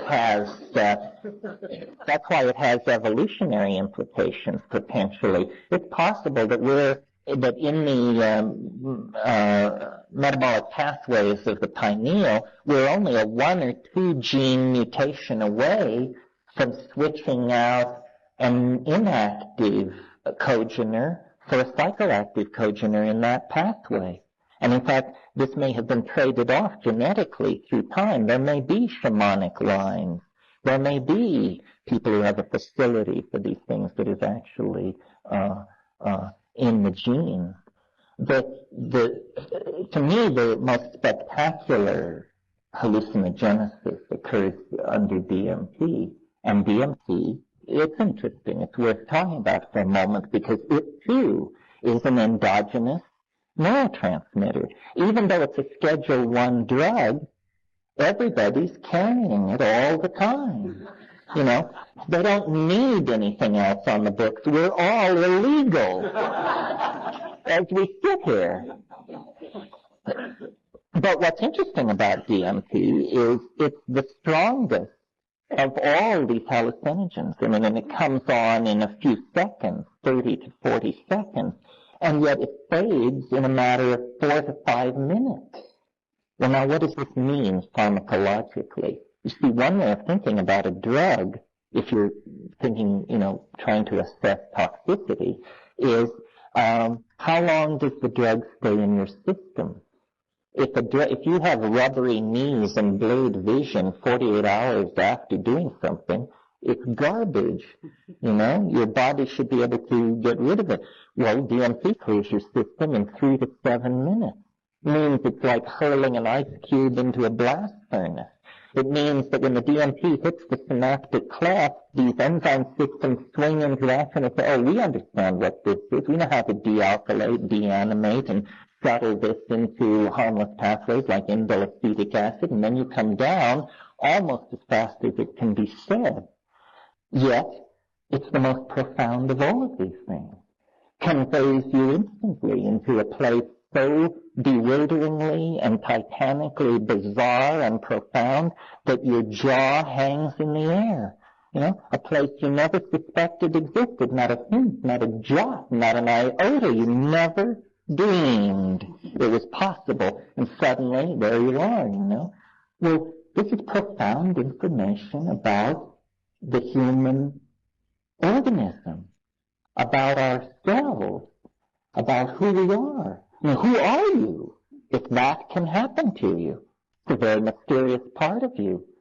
We go back and probe the orgasm thing over and over again. But this is much more intense, much more content-laden. And yet what is all this content, these weird objects? Where are they coming from? What does it mean? Who are these entities in there? Are they, wandering extraterrestrial do-gooders? Or, is it humanity in a far-flung future trying to pull the chestnuts of the 20th century out of the fire? Or, is it your dead grandmother? You can't figure it out. And yet, it's really happening to you. You have to come to terms with it. I mean, that to me is the strangest thing about all of this stuff, is that it's real. It's like science fiction. It means that the world is science fiction. It means that there are things and places and possibilities going on that just lead the mundane out. All those people who think the world is straight and rational and reasonable and squared off at the corners, they're just whistling past the graveyard. It is so wild and woolly out there that you just come back, eyes round, jaw flung, because it's so peculiar and so near. I mean, this culture that we're living in is a tiny island, a bulwark raised against the unspeakable, which is raging all around us. Hell, every time you hit the stack, it closes over you. And it's only through the grace of forgetting that we're able to reestablish it here, this tiny little bubble of sanity. Well, yes, but what's going on in the rest of reality? Grab a clue. Yes. Reality, which you might talk a little bit about more. Do you think that a lot of people will have access to virtual reality, or will it be just another expensive hologram? I'm comfortable with virtual reality. I'm just getting used to it. So you do it for monitoring? I did it in order to write articles about it. I visited all these labs. I have the heaviest battle I had with my wife this year was over virtual reality and whether or not it's just another male techno crap trip, or my position that there might be something going on here. I don't like it that it's so machine-like. On the other hand, all those machines could be shrunk down to the size of a sugar cube. For those of you who hate the idea of virtual reality, I have an argument that might sway you. I just saw a paper. God, I hope this isn't industrially proprietary information. But anyway, I just saw a paper where these people have a virtual reality system, but they want to slave it to a satellite navigation system so that it can locate wherever you are on Earth to within 3 feet. And then the proposal is all advertising will be made illegal in 3 dimensions and will be forced to go virtual so that you will have to be wearing glasses and you will see ordinary reality except all the signs will be there. But if you take the glasses off, the signs will have been taken down in 3D. No billboards in 3D. No advertising, no print of any sort. If you want to read the signs, you're going to have to buy the goggles. So there's an argument for virtual reality. Yeah. You have that 10-minute air dose and virtual reality tape out there if anyone wants to see it. Oh, see it. Okay. Oh, they can see it. My apologies. Well, let's see. One last question, and then you should go do something more interesting. I hope you can figure out what it is. Go into nature. Go into your own mind. I mean, the message is rising. The urgency is rising. And, if you have ears to hear, hear, and eyes to see, see. In terms of what that means practically, and I suppose I should leave you with this thought, do these things in silent darkness and do them with attention. Silent darkness. You don't need Bach or Moody Blues. Skip it. Silent darkness. Trust that your mind is richer than you think it is, and study the darkness behind your closed eyelids with the expectation that you will see something, and pay attention to breathing and sound, song. Open your mouth. Let air move through you. And 5 grams of mushrooms in silent darkness, I'm telling you, it'll make a believer out of you if you aren't already. Good luck.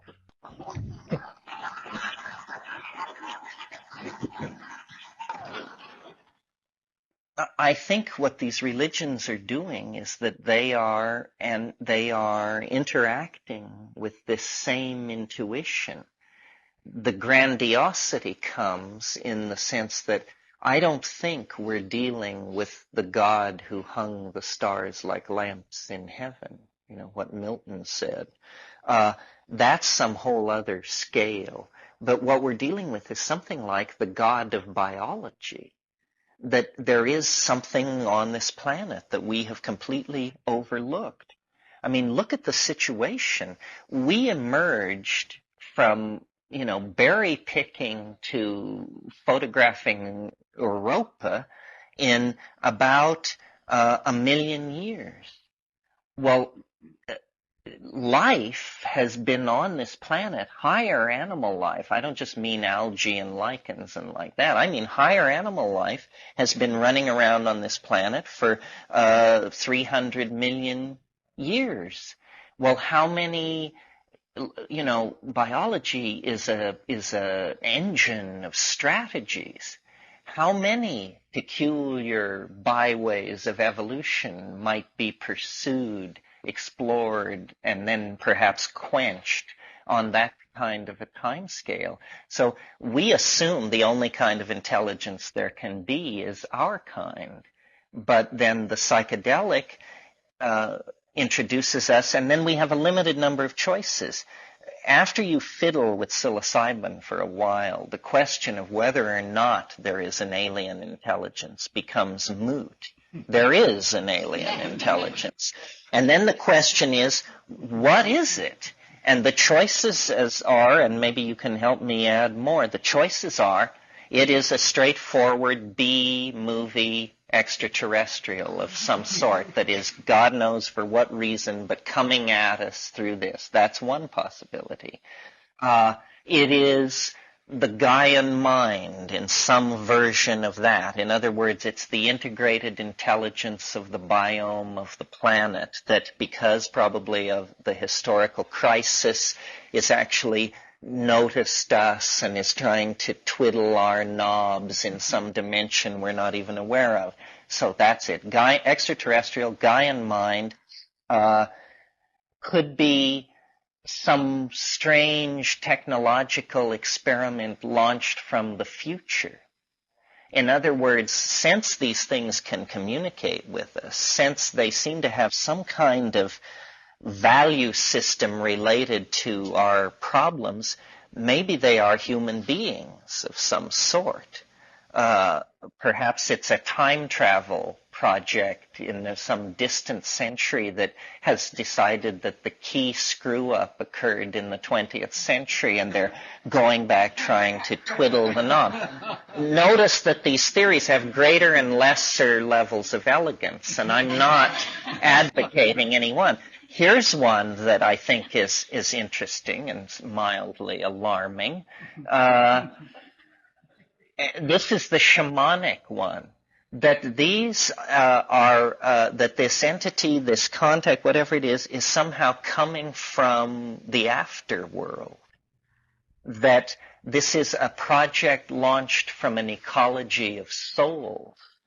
That somehow the erasure of the boundary between the living and the dead is what is at stake here. I mean, now this is from, raised as logical positivists. This is the one you would choose last.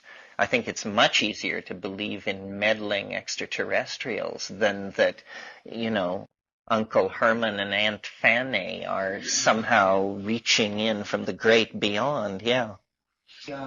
I've heard you say before, I'm almost certain I've heard you say before, that you can define the they, the alien, the creature, whatever, at particular levels or dosage of hallucinogenic properties. That at precisely 5 measured grams of psilocybin, there lives the pink elephant. And I've heard you allude to the fact that not only for you is that a consistent dimension, but that for other people that you compare notes with who do consistent levels, that there are dimensions that are measurable and that let's now call it alien, consistently show up there. Well, yeah, that's basically right. I mean, everybody views it through the filter of their own psychology, but everybody views this room through the filter of their own psychology. And it's not that, we assume that it's not that different for each of us.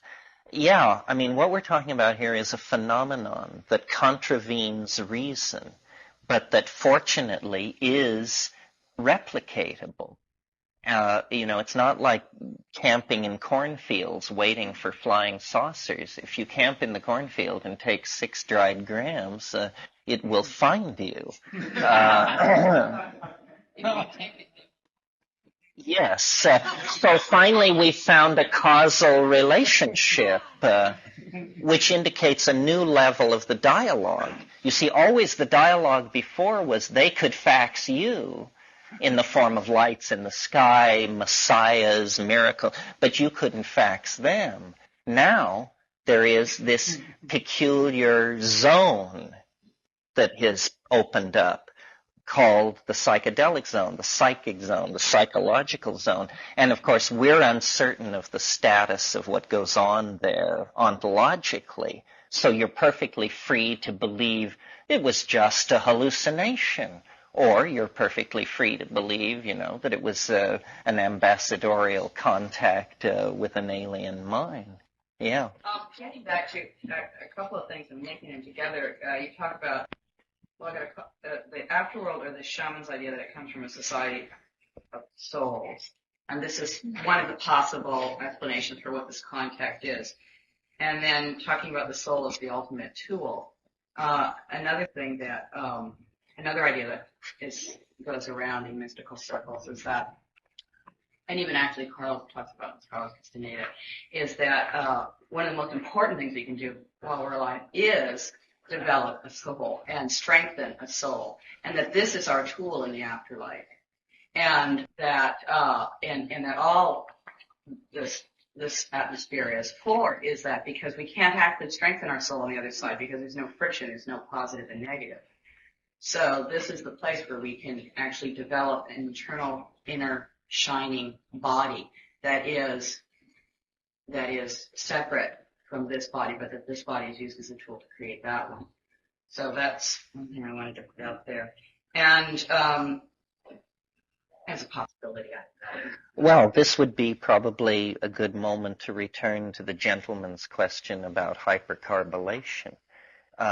Yeah, I mean, it isn't only Castaneda. It's a persistent idea worldwide at a certain strata that what life is for is the building and stabilizing and perfecting of an after-death vehicle of some sort, a light body, huh? Well, hypercarbylation, in the book I wrote called True Hallucinations, my brother proposed to essentially treat all this metaphysical baffle garb as actually engineering, the material for an engineering project. And he set out to eminentize the soul, to actually force it to physically appear in nearby physical space as a kind of little spinning disc-shaped object which would follow you around. It would sort of be like a halo. We would enter into a world where there were two kinds of people, those who had gotten their after-death vehicle outside their body and into visible form, and those who were still working on it. And the idea being that this is a union of spirit and matter through the intercession of higher dimensional space. I mean, there's a lot of intellectual and linguistic sleight of hand here. Nobody knows what he's talking about. The problem is that out of such theorizing came tangible consequences. And I still think that really what we need to do now is become actually conscious of the possibility of a technological, I guess that's the word for it, undertaking to give birth to the collective soul of the species. I mean, the flying saucer, which Jung made this very clear. The flying saucer, which haunts our collective imagination, is a totality symbol that is in the unconscious, but it is moving toward conscious appearance, and its peculiar mercurial interfacing with the observer indicates that it is something on the borderline between the conscious and the unconscious mind. But that's a temporal, a temporary situation, and conceivably this thing is moving toward us, and it vibrates with the alien, but it is in fact ourselves. And there is a kind of recurso here, where the thing we lost at the descent from Eden is actually, on a collision course, coming back again. This is the idea of the archaic revival, that we can really deconstruct reality in a fairly radical way. This is not my idea, by the way. I mean, this is what alchemy turned into. And in the 16th century, people like Gerhard Dorn and Robert Flood and John Dee and Michael Sendivorgius and all of these people were on the trail of what they called the lapis, or the philosopher's stone. And it was a place where the normal either-or algebra of reality gave way to some kind of Boolean both-and exception. And strangely enough, that strategy of mixed algebras now characterizes how quantum physics describes the base energy field of existence. Paradox cannot be eliminated from your model without thinking the model, because it becomes trivial. Yeah. You're kind of talking about the end of history, and I've listened to your tapes on the time wave. You're writing on that. And the thing that occurs to me that this point that you're talking about, like the dwell point, could be like the birth of a new kingdom of life. Like you've got the plant kingdom and the animal kingdom, and fungi is kind of thought of as a separate kingdom. But software is potentially a new kingdom of life. It's really coming out of the animal kingdom. It's like going to be an expression of human creativity and imagination. So that could be either part of that whole transition part, or maybe the thing that really sort of blows people's minds apart when they realize that we've birthed this new life force into the universe. Well, yes. I mean, it's not clear that it will be overt and manageable and that there it will be in the laboratory. It's that it's happening all around us. It's that we are embedding ourselves in a matrix of silicon and glass. We are actually, in the same way that free-swimming eukaryotic bacteria turned themselves into mitochondria and powered the cell by embedding themselves in primitive gels, we are beginning to embed ourselves into a cultural membrane of some sort. And we are essentially the genetically driven components of an organometallic, self-perpetuating matrix that is on the epigenetic level, redesigning itself all the time. It was McLuhan who said, human beings have become the genitals of machines. We exist only to improve next year's model. And that is a kind of evolution, you see. I mean, the machines, they don't change their physical form every million years. They change their physical form every 18 months because human engineers are doing this. 9 million computers a month are being linked into the global network. There's one theory of brain function that says that the higher order functions of the brain are simply emergent properties that come out of a network that has 9 billion plus switching potentials in it, while our global network is quickly approaching this critical number. So what is happening is a globalizing of intelligence. New as this sounds, these kinds of ideas have been around for a while. If you haven't read Teilhard de Chardin, who, my God, S.J., right? And he talks about an omega point and what he calls the noosphere, the atmosphere of electronic mind that is emerging as a shell enclosing the planet. Yeah. Yeah. I'm sort of backtracking from your list of possible explanations. Fine.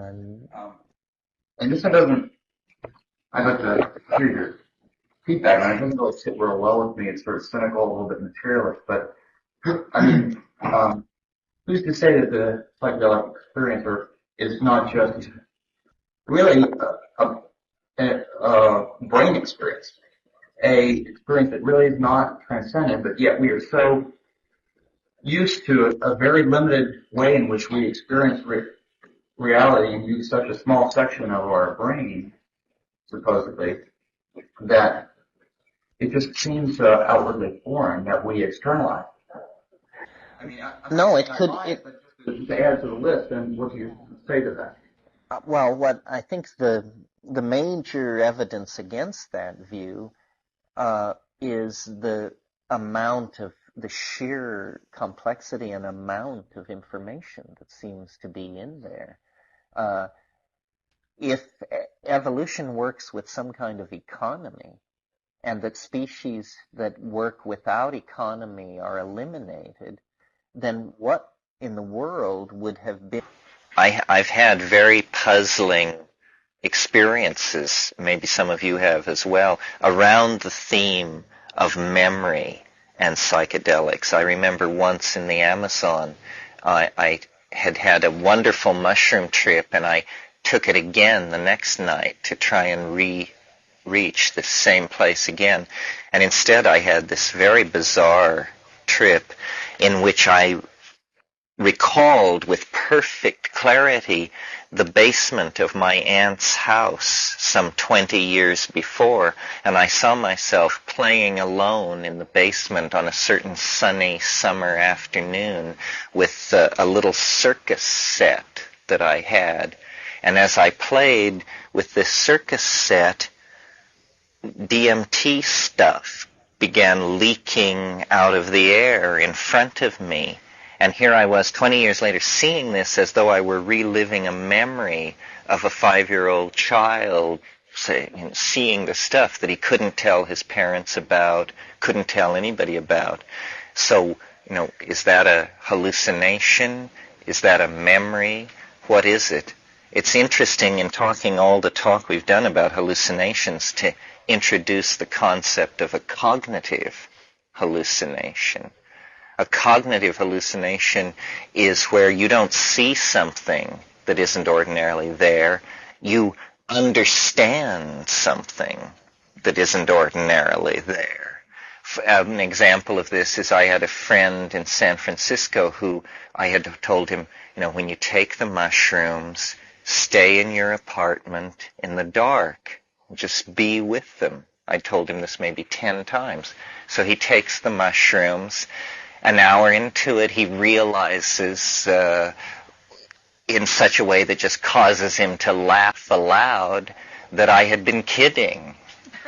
That wasn't what I had meant at all. That what I had really meant was to do that because we were preparing a surprise birthday party for him at the bar down the street.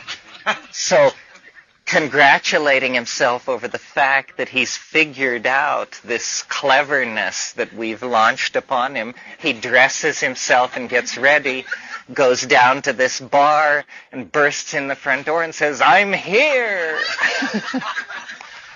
The story goes from there, but that's the part about cognitive hallucinations. In the evolutionary raison d'etre of preserving this visionary function for 500 million years of evolution until you reach the human species, it seems to lack functional and engineering integrity as an approach.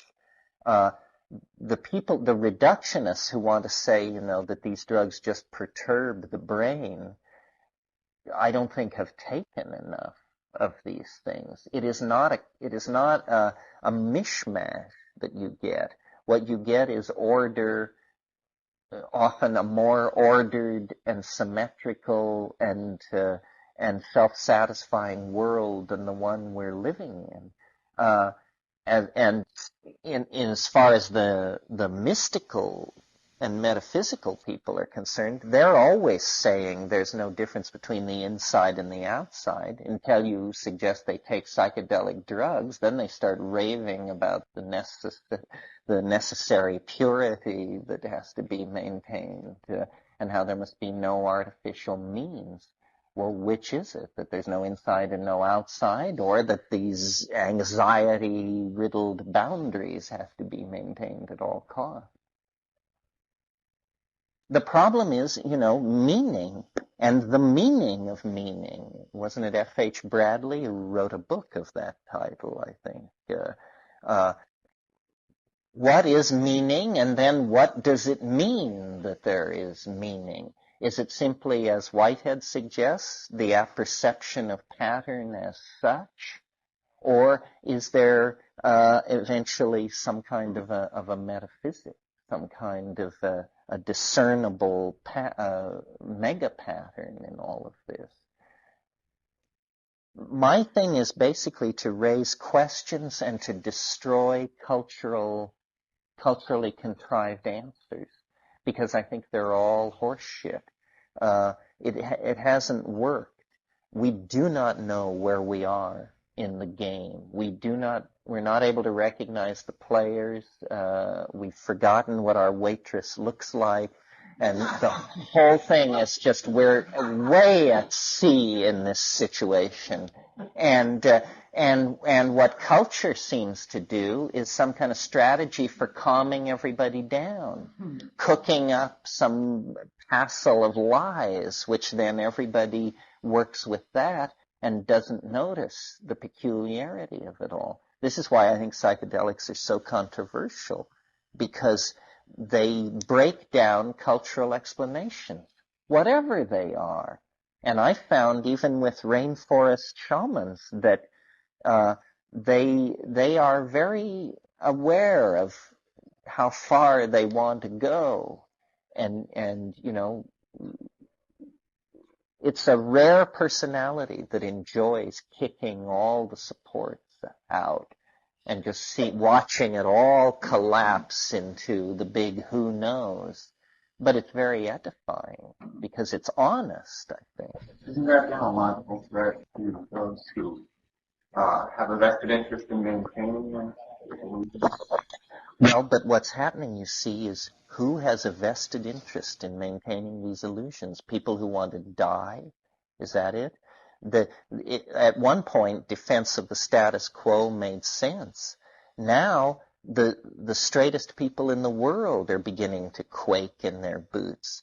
And the people who, quote unquote, run the world, they've got better information than you and I, and they leave their offices white-faced at night because they see, that capitalism is finished, because capitalism depends on an endlessly exploitable resource base to function.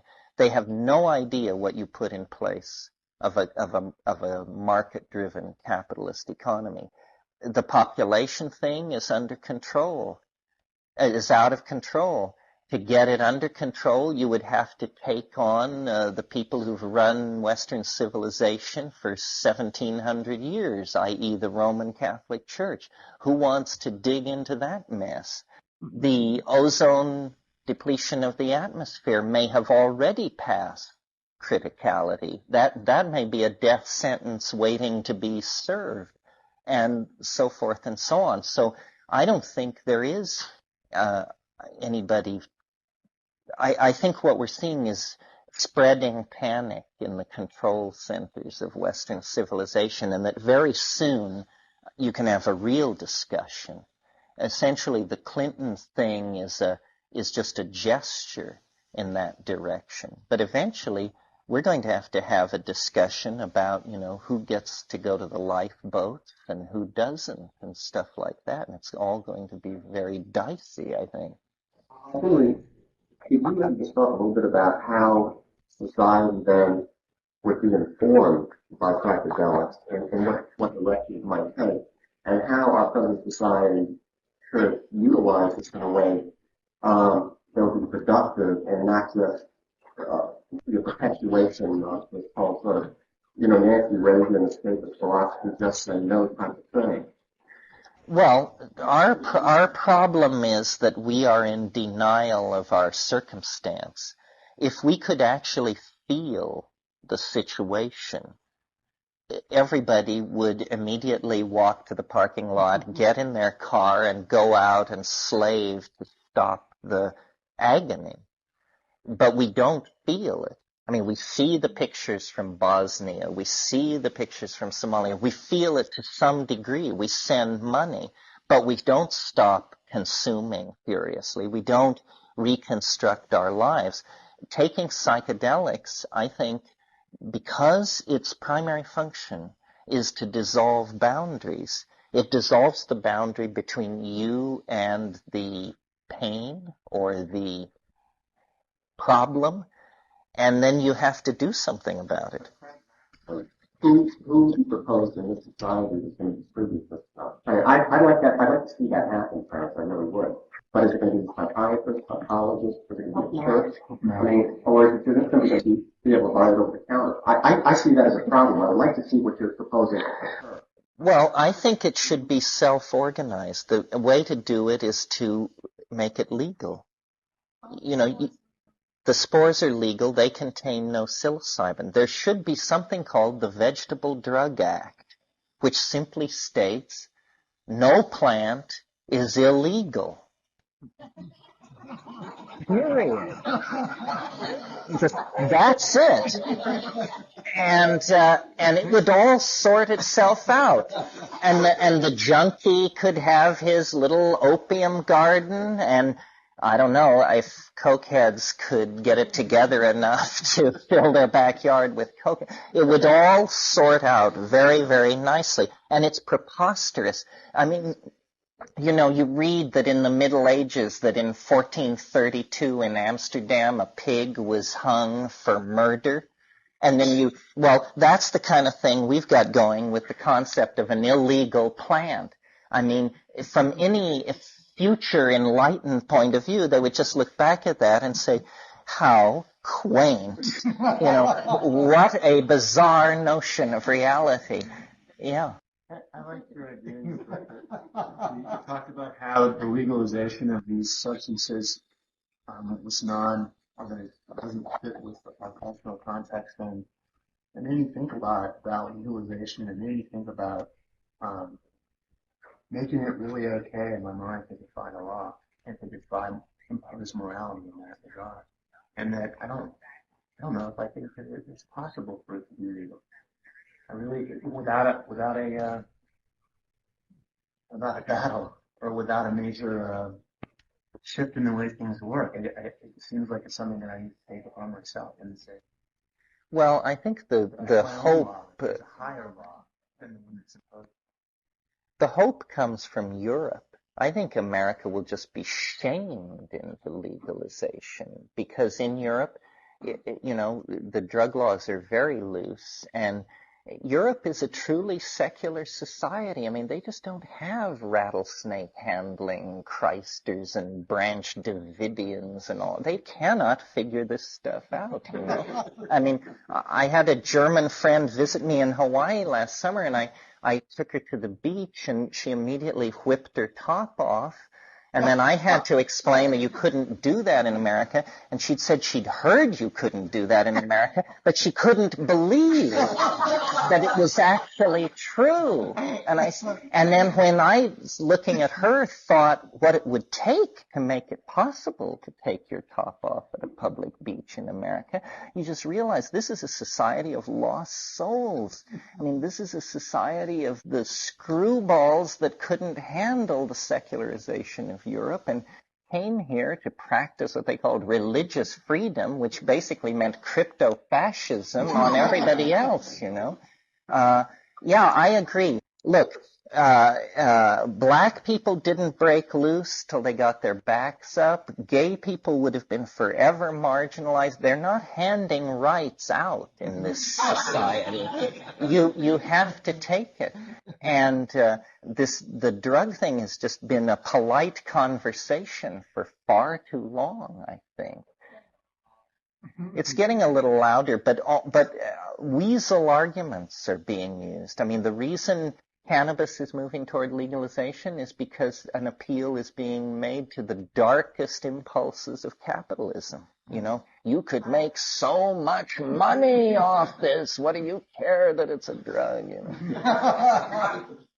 know? What about the flip side of the rights, though, and that's the responsibility? I sometimes wonder, you know, as much as we like to complain about law and structure, it seems like we also rely on that to provide certain social structures around how something would be. We don't often claim the responsibility. How do you see, let's say, if drugs were legalized, how would we self-manage in a responsible way to make that occur? Well, I maintain that since alcohol and tobacco are legal, we have already proven that we can absorb the social consequences of legalizing any drug. I mean, if you can tolerate the costs and what alcohol and all that does to insurance, then heroin is going to pose no problem. The problem with the law is that when the law becomes irrational, the law loses its moral force. And so it has to be reformed. And this is, I believe, very difficult in this drug area because nobody's being straight about what's at issue. The real issue, like let's take cannabis, which is, you know, most people, whether they smoke cannabis or not, have the impression, I think, that this is a generally benign and over-discussed peril. And yet, I cannot imagine America legalizing cannabis simply because its psychological consequences are that it erodes loyalty to the work ethic. You know, if people are not interested in screwing widgets on wonkels if they've smoked, and contrast it to caffeine. Now, caffeine is a dangerous drug, does liver damage, is known to be implicated in a number of pathologies.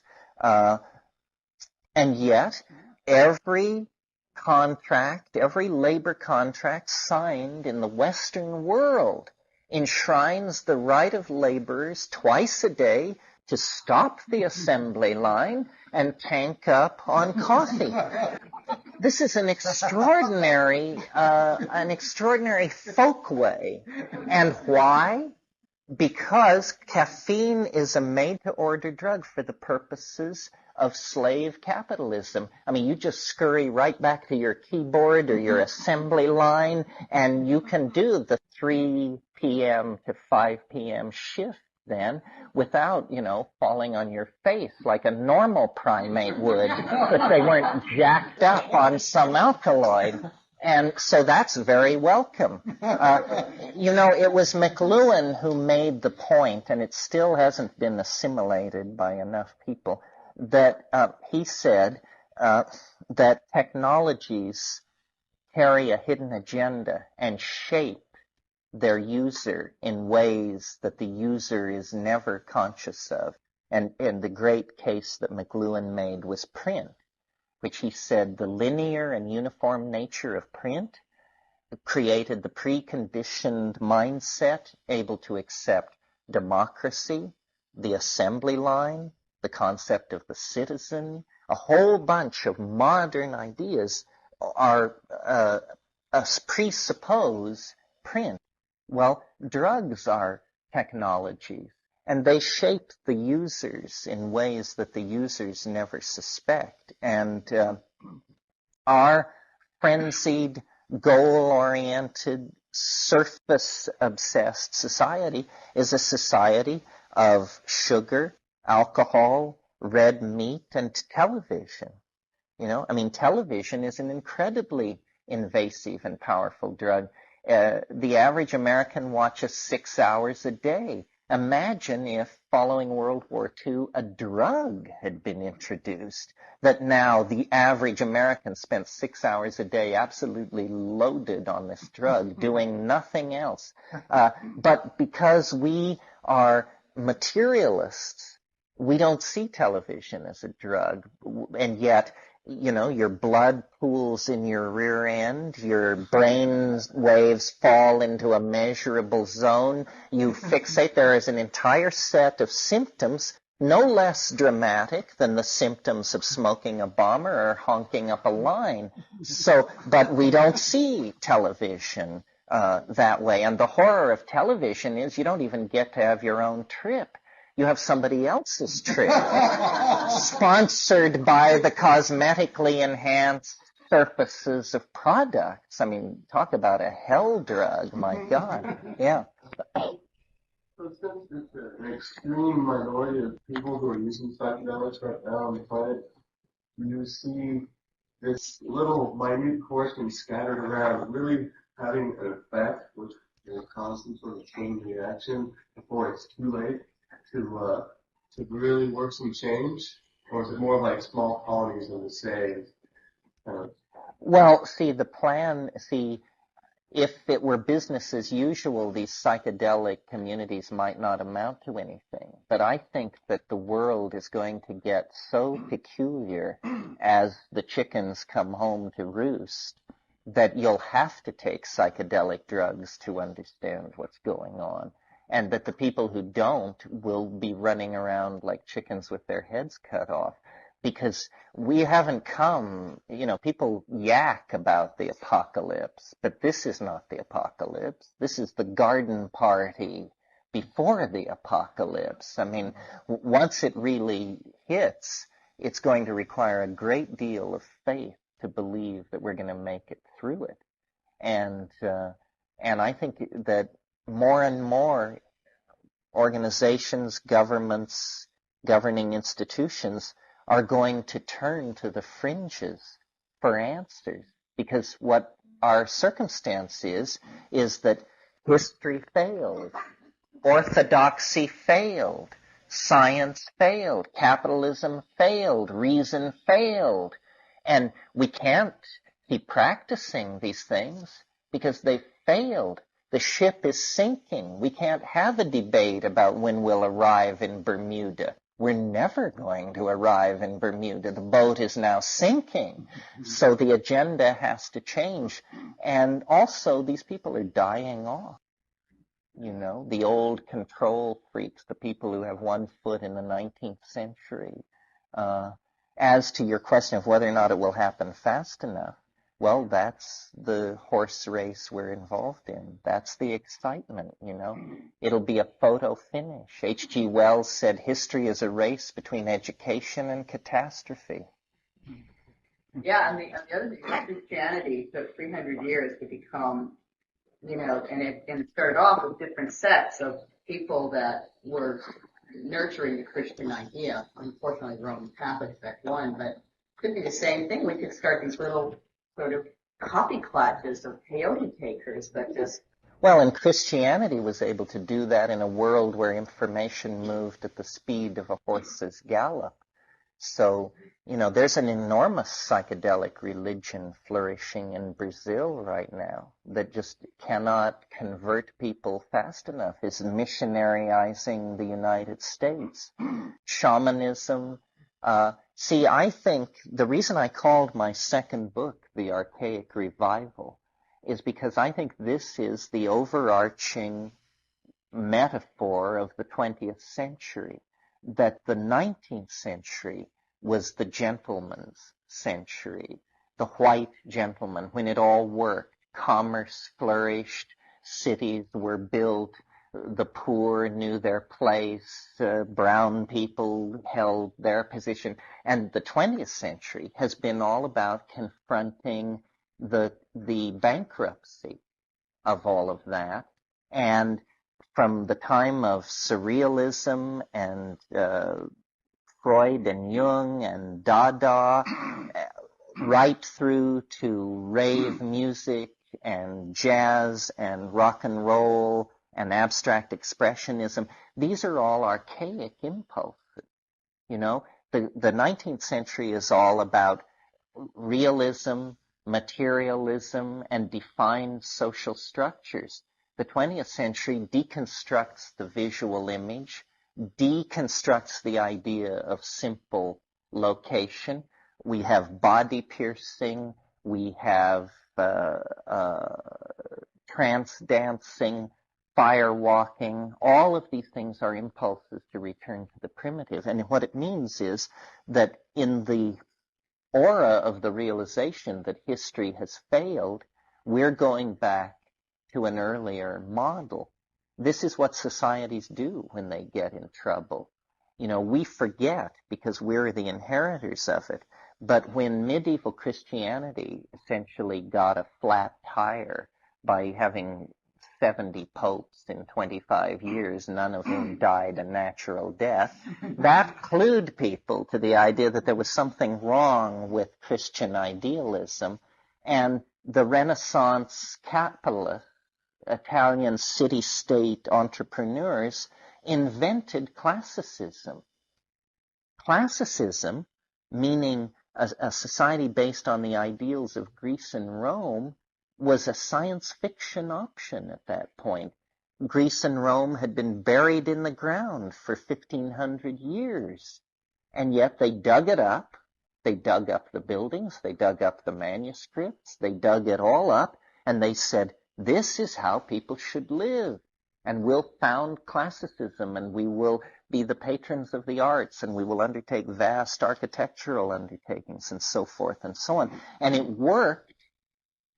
It set a model for society, Roman law, Greek aesthetics, clear into the middle of the 19th century, when then the full consequences of the Industrial Reformation created, a kind of new serfdom of some sort. Now, we require such a radical a new paradigm that we have to reach outside the domain of history entirely. And the archaic then, which is a model of nomadism, of very little material culture, of hedonism, a lot of focus on sexuality, sensuality, body adornment, this sort of thing, and an information-based culture ruled by magic. In the case of the archaic, it was natural magic. In our case, it will be the technological magic of electromagnetic technology. A global tribe. McLuhan was right. I mean, McLuhan is given zilch credit. He understood all of this stuff. He said all of this by 1965. The people who dismissed him never understood him. I'm quite convinced. Yeah. What role do you think the spores and the mushrooms will play in this global electronic network? Well, I think that part of what we're on the brink of is a technological innovation, but I think also a rewiring of the human organism, and that what psilocybin is about is it's a catalyst for language production and evolution, and that the future evolution of language involves language being shifted into the visual domain. Notice how more visual reality is becoming, how icon-driven the computer interface is and stuff like this. I think that psychedelics hold the way toward a kind of telepathy, not a telepathy of you hear my thoughts, but a telepathy of I see what you mean. This would erode boundaries tremendously. I mean, it's astonishing to think that our global civilization is linked together by nothing more than small mouth noises and the electronic transduction of same. I mean, small mouth noises are a very, very crude way to communicate the kind of complexity that our scene requires. The great thing about psychedelics is whether these personalities are realized or less than realized is that you don't need them. You know, the realized ones can be your friends, but the great thing about the psychedelic enterprise is that it's democratic and self-directed. And actually, my experience is that if you really take high doses, it's hard to be a rat. You have to have incredible defenses to be a real rat and take real high doses. And what it means is sooner or later it will ambush you in some tremendously unpleasant way, and then you will get straight. I think it's tremendously exciting because it's a chance to take control of the project of defining one's own authenticity.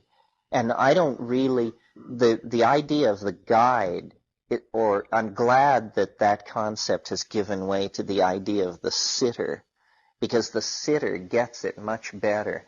What the sitter is there to do is to keep you from rolling off the bed and to tell you that it's going to be all right, even though the sitter may have lost all confidence that it will ever be all right. And they are guiding you nowhere because they haven't the faintest idea where you are. You know, they're just there to reassure. Guided trips are as often ambiguous, I think, as positive. You know, I know a guy who takes mushrooms fairly often, and he always says to me, he says, each time I take it, my goal is to stand more. And what he means is that there's no bottom to it. And it will reveal literally as much as you can tolerate. And you can get into a lock with it where you say, show me what you really are. Show me what you really are for yourself. And instantly, the cheerful scenarios of machine elves dancing mice and little candies spinning against black backgrounds, that's like suspended. And there's this organ tone, like from the Bach B minor Mass, and these black velvet curtains begin to lift. And after about 15 seconds of that, you say, that's enough, thank you, of what you really are for yourself, because you realize it is willing to comply with the request, but your mind can't handle it. It is coming at you through a series of veils. It is trying to be reassuring. I mean, you're saying, my God, it's an alien from the heart of the galaxy, and what it's trying to pass as is your next door neighbor. Because if it were ever to reveal the true dimensions of its alienness, you would probably vaporize in the presence of such peculiarity. Death by astonishment. We want to avoid that at all costs. Stories abound. I mean, stories upon stories, amazing stories. And once you collect enough of them, you start collecting them thinking that there's going to be a pattern where you will learn something. Eventually you realize these stories are just designed to befuddle and lead you astray. I mean, you cannot tell what is going on. Instead of putting a book together in the story, it probably was more than that. Yeah, I've considered it great trip stories. Trading with the Aliens. Some of you may know a wonderful little story by Clifford Simek. I was talking to somebody about this recently. It was about a man who goes to a garage sale and he buys an oak roll-top desk. And he gets it home and he discovers that he just notices actually that in one corner of this desk there's what looks like an ivory dot, an inlay of ivory. And he then has this desk, and after a couple of months, he finds this thing on this dot, which he doesn't know what it is. It's just some little thing he can't figure it out. And he discovers, to make a long story short, that if he will put something on this dot, it will be traded. And so he puts a paper clip and he gets a something or other. And then he puts a dime and he gets something else every 24 hours. And he begins trading through this alien trader. They are mean traders, these creatures from hyperspace. And the trick is to get them to trade something that's very useful to you and valueless to them. I grew up in western Colorado, and up above 9,000 or 10,000 feet in the old mining camps, there are what are called pack rats. And what pack rats are about is they steal stuff. They steal little things, but they always leave something. They are trader rats. They don't actually steal. And there are many stories about people getting in league with a pack rat and trading 7-Up bottle caps for gold nuggets that were hidden in the walls, that because of these old mining towns, these rats have been stealing from the bar tills of a century ago.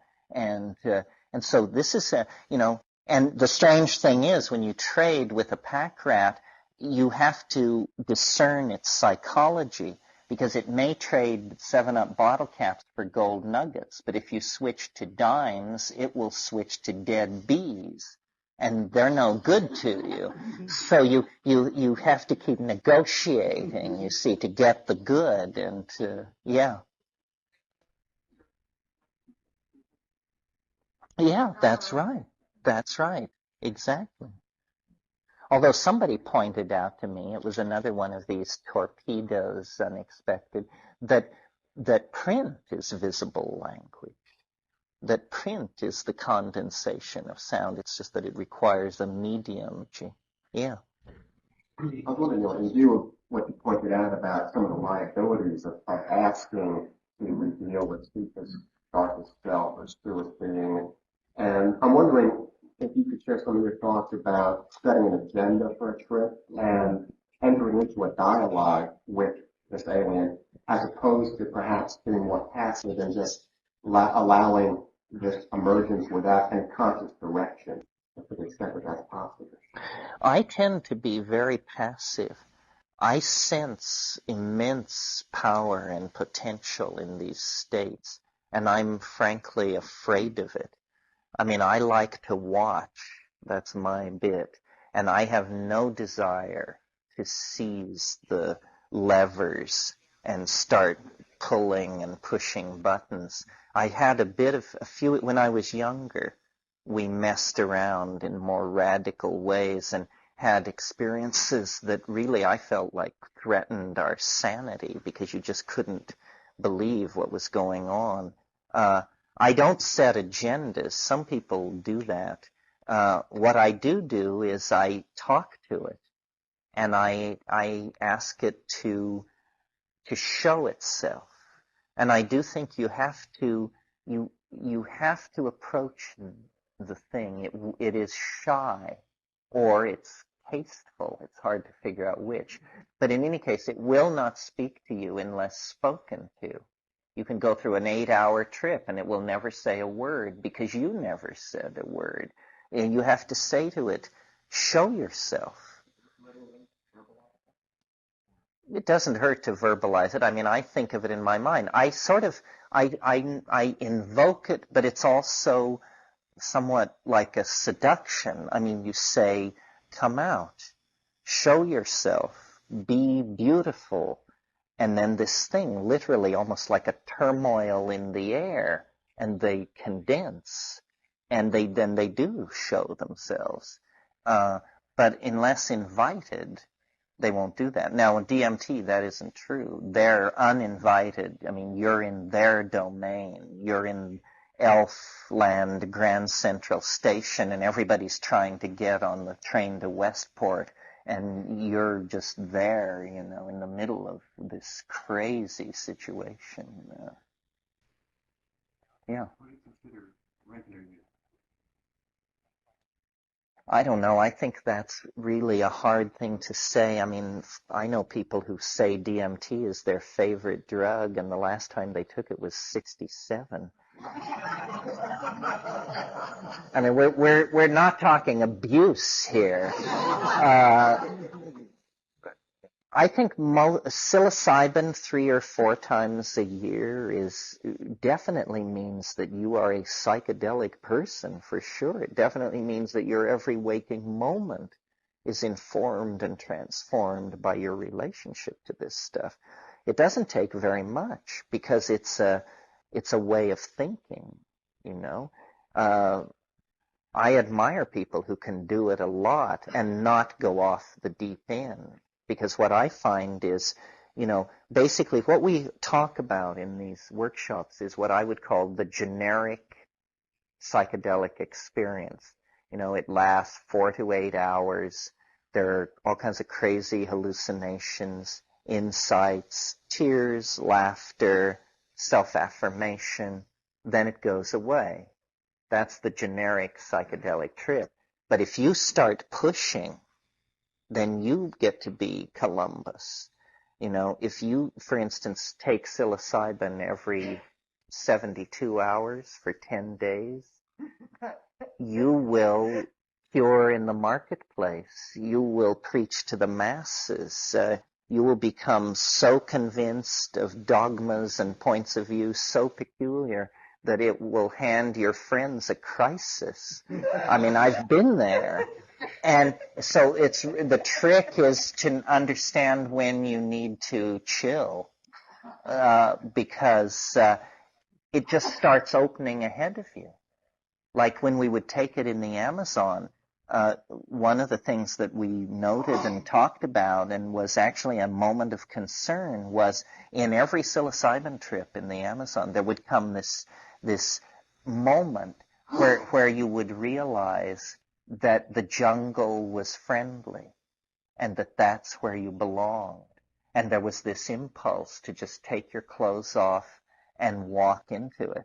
And with perfect confidence, I could survive. It would take care of me. It is not threatening. It is not unfriendly. It loves me. I don't know whether that's true. I don't know what would happen to you when you came down.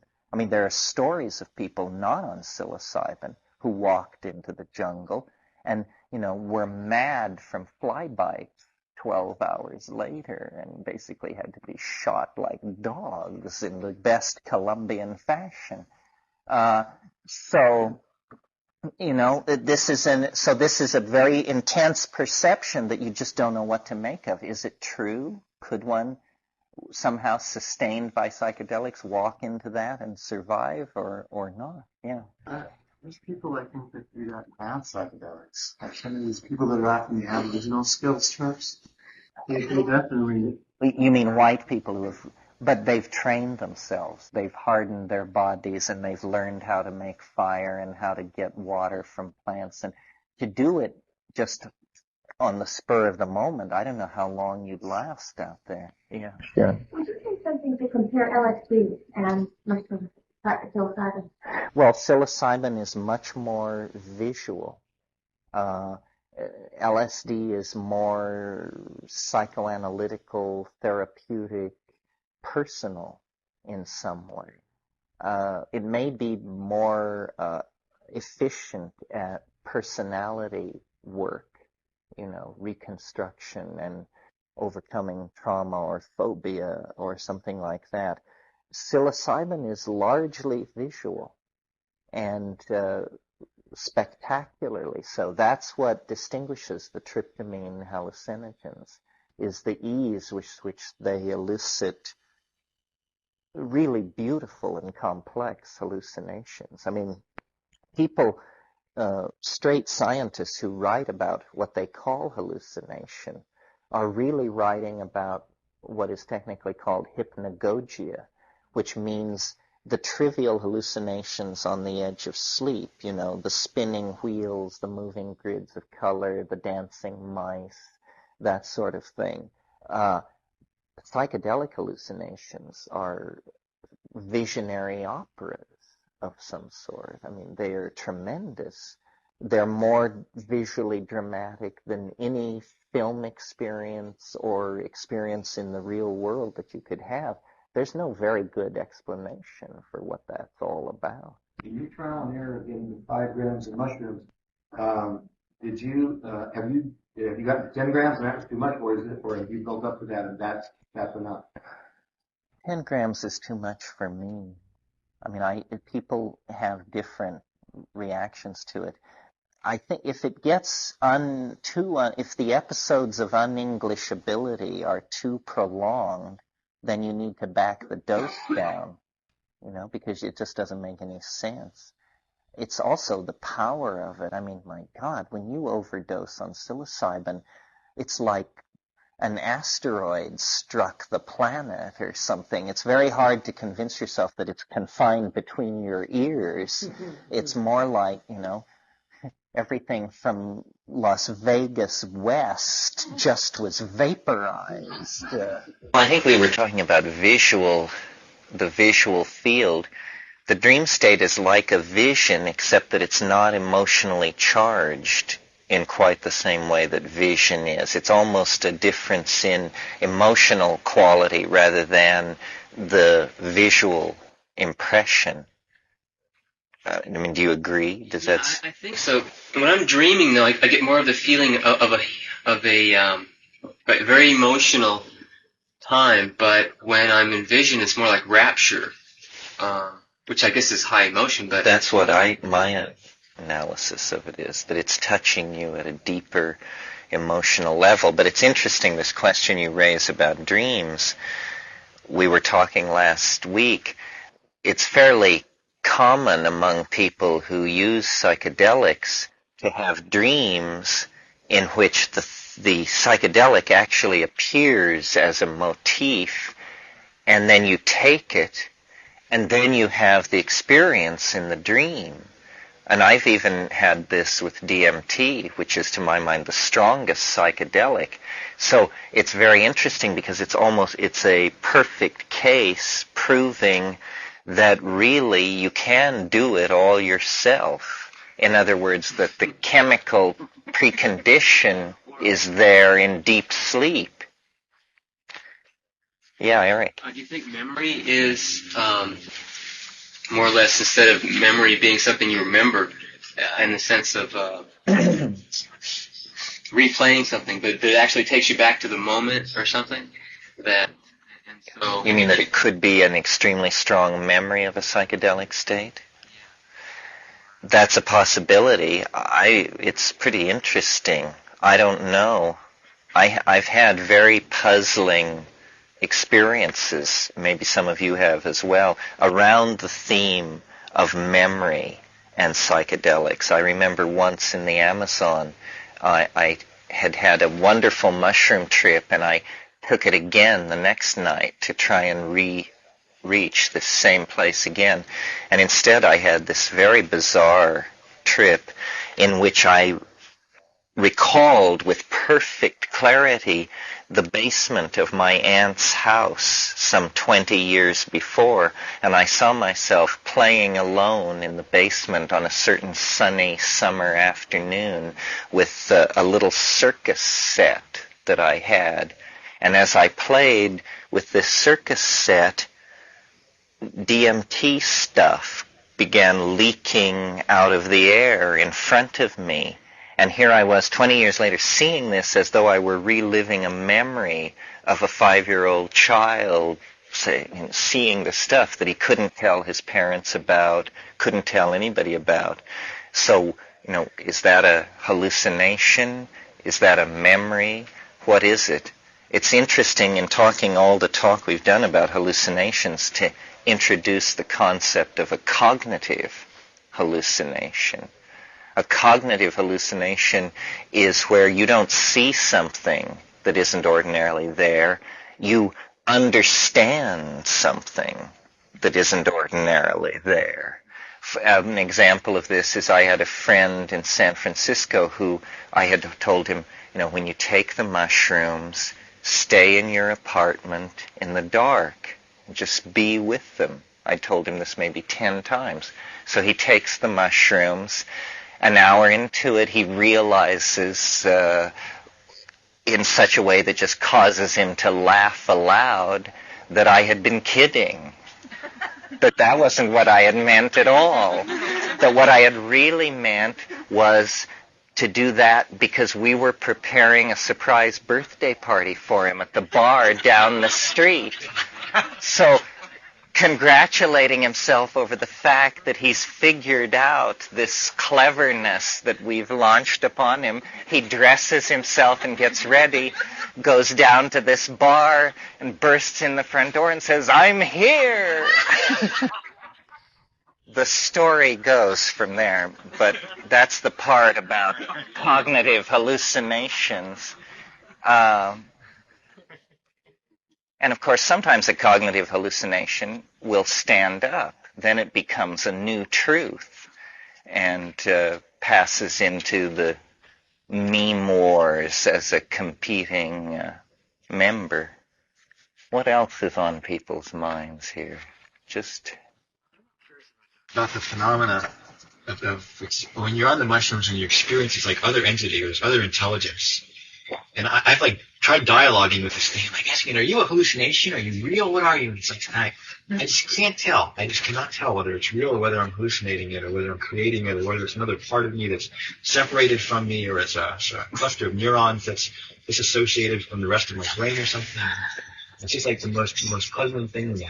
Any insight you can give into that experience.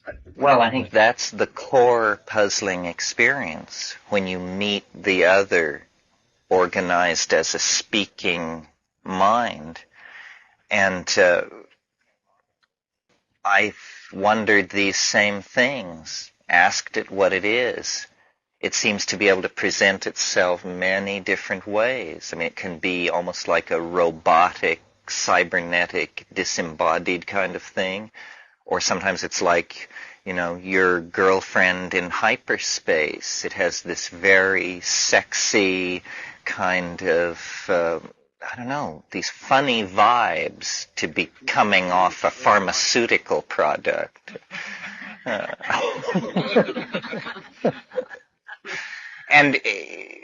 But it might as well be another intellect. Because it seems like it. It seems as different from you as the person sitting next to you, at least that different from you. So I treat it that way. I don't know, perhaps people have always heard voices in states of high agitation or stimulation. We don't know what to do with that kind of thing because it's not in our tradition. But it's a shocking reality. I mean, for anybody who thinks plants don't talk, it's a real life reorienting experience to have one then harangue you. And I didn't think plants talked. I had friends who claimed this, and my dream was really to figure out what these people could possibly mean. I actually hear them talking because I don't hear voices. It's more like images and feelings and sensations. Well, it has many modalities. It can be like with ayahuasca. It seems to be truly a visual communicator. Its mode is vision. It shows you what it intends. But the mushroom actually speaks. It delivers itself of little aphorisms. I'm sure you've heard me try to sum them up for people. I mean, it's said things to me like, man must have a plan. If you don't have a plan, you'll become part of somebody else's plan. It's said, nature loves courage. The way nature responds to courage is by removing obstacles. Well, these are things that your middle track Zen guru could probably come up with. But then it says other things which are completely puzzling. It says things like, what you call man is time. And then sometimes it is humorous. I mean, hilariously, insanely humorous. It's like having Groucho Marx in bed with you. I mean, sometimes it has a certain Rod Steiger-esque kind of Jewish persona. I remember one conversation I had with it where I said, "What are you doing here?" And it said, "Listen, you're a mushroom, you live cheap." And I said, "Can I go back to my audiences and report that this is what the extraterrestrial said? You're a mushroom, you live cheap?" It said, the neighborhood wasn't so bad till the monkeys moved in. I'll tell a funny story about this thing, about the Jewish persona of the mushroom, because it's a standard story of mine that I tell. And I was in a restaurant in Malibu with Bob Chartoff and Lou Carlino, who some of you know, a bunch of fancy Hollywood-type people. And there was this French producer there, this woman, and she and I had been seated together at dinner. And she said, "You say that the mushroom speaks to you, but I don't understand how this can be. What do you mean it speaks to you?" And and Ralph Abraham was there too, and I, in my sincere way, said, "Well, it's like the part Steiger played in The Pawnbroker. And at that moment, Steiger stops by the table to shake hands with everybody there, and I'm like, and true story. And Ralph, who's watched this whole thing go down, leans across the table to me and says, "What this proves is the mushroom can reach into our world no matter where we are and shake the bars." Which isn't a very good answer to your question. The answer is, I don't know. It's a puzzle. It's very strange. It's very, very mysterious. I guess I should try and describe this. You are the people to tell, if anybody is.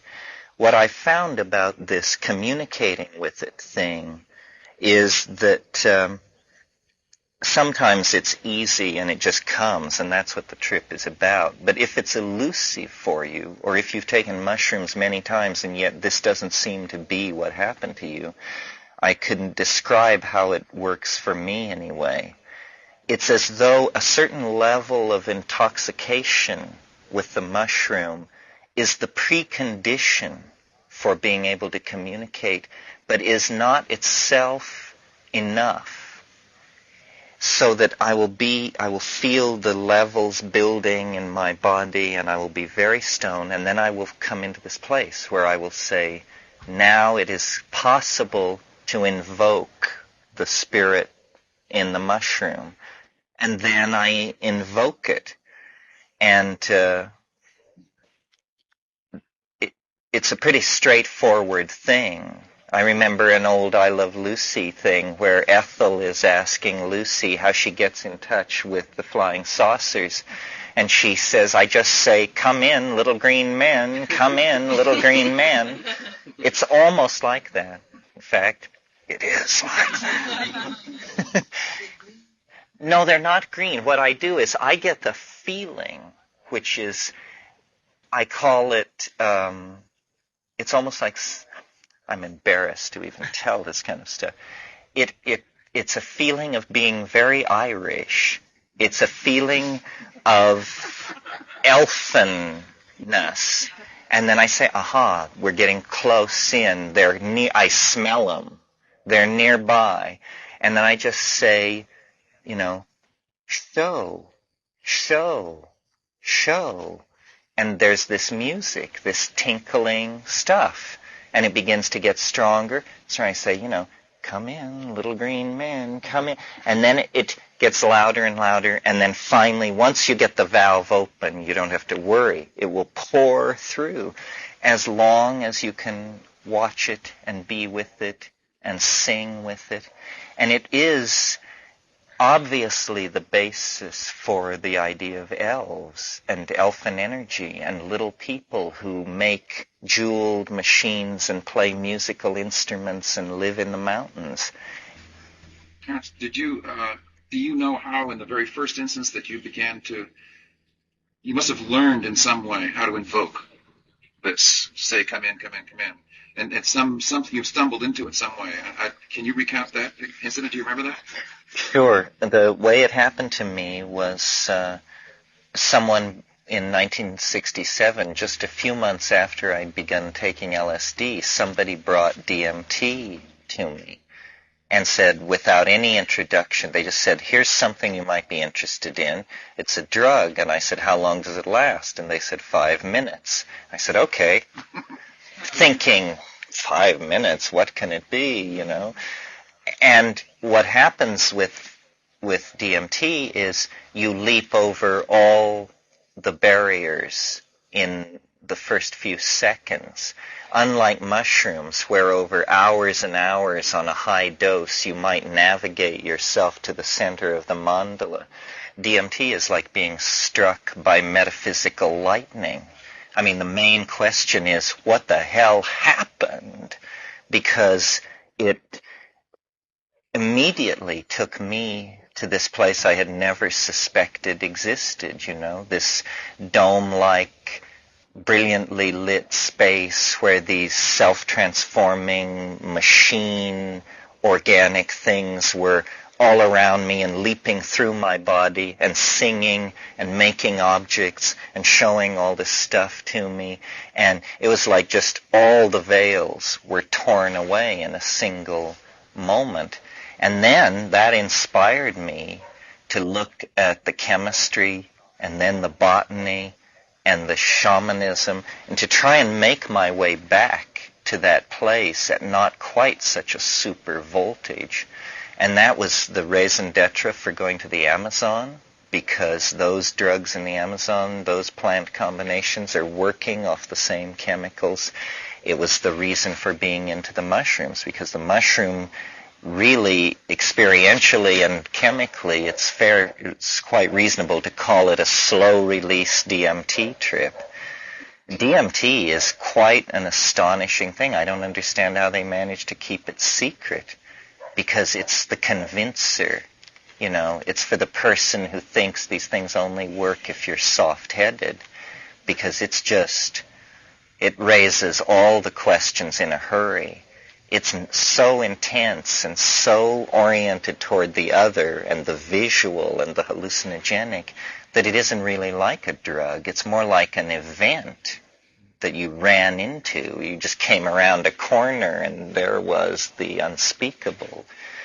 I don't know if I would have ever, I was lucky in that sense. A lot of people take psychedelics a lot, I think, and never quite realize just what it is that they have their hands on, because you need these ego-threatening, if not life-threatening experiences somewhere along the way to hip you to just how intense this can be. There's nothing any more intense this side of the grave than a strong psychedelic experience. Did you begin then to, once you'd done the DMT, did you begin then to, as you would work with psilocybin or the mushrooms, did you begin to, and since it's slower, you began to have some kind of recognition that you needed to invoke more and more, and you began to, did it take a ritual form, for example? Well, did you do the same thing each time? What seemed most astonishing to me in these early DMT trips was that there was language that I hadn't expected, that what's going on in the DMT trip, besides the body transformations and the visual hallucinations and the little alien entities, is they are speaking to you, and you are understanding, and yet they're speaking in a language which is visible, it's pure magic, it's pure linguistic intent, which you behold with your eyes, and you feel like Moses before the burning bush or something. You just say, my God, I didn't know humans were wired for this kind of a thing. What is it? And then for many years I smoked DMT and contemplated it, and on DMT it comes very, very fast. It's like spun gold and mercury, you know, and supremely intricate and supremely worked and rapid. And my dream was to be able to slow it down, to be able to do it, to be able to show it to people. And I read Robert Graves' The White Goddess, and had the notion in there, he talks about a primary poetic language that he thinks existed before history that was so from the bone and the flesh of people that anyone could understand it. It wasn't like Japanese and Iranian and American English. It was from the bones, not from the place. And poetry made in this language had the power not only to move people's hearts and to open their souls, but to actually cause them to see realities pass before their eyes. And that these poets were using sound and language to do something that we have only the faintest memory of. And what the DMT beings seemed to be saying was, this art can be brought back. This visible language, this poetry made manifest is what you should learn to do. And all the trips were about, see what we're doing? Do this, do this. And eventually, I was able to do it on psilocybin, and then it was apparent to me that it's gibberish, and that I had somehow missed the mark, or that you have to be stoned, or that there are parts still to be learned. This is a very persistent theme in these deep psychedelic things, I think, is something is trying to be communicated that is not on the love one another level, but more like fold flap A to flap B, that kind of thing. There is concern to communicate the construction of something. And when I realized this and then looked back through mythology, it's always been there. The Mandayans, who were a Gnostic cult of even the pre-Christian period, had the notion that when the Messiah for them came, he would construct a machine of some sort. They'd call it this, that he would construct a machine, and that the machine would then pump all the souls to the moon, and then from there they would be taken care of in some way. But it was the missing link was a machine which the second Adam would come and build. Kat had this experience of the structure of the flying saucer when we were in the Amazon in 71. It was all about how do you build a transdimensional vehicle with the help of elfin advice. And it was molecular. It was interiorized. It had something to do with sound. You sing it into existence, but it has something to do with DNA. It's a technology that is fantasy for us, except that you can feel that this has always been the Pythagorean faith, that color, sound, angle of attack, all of these things could go together to produce a super technology and a vehicle.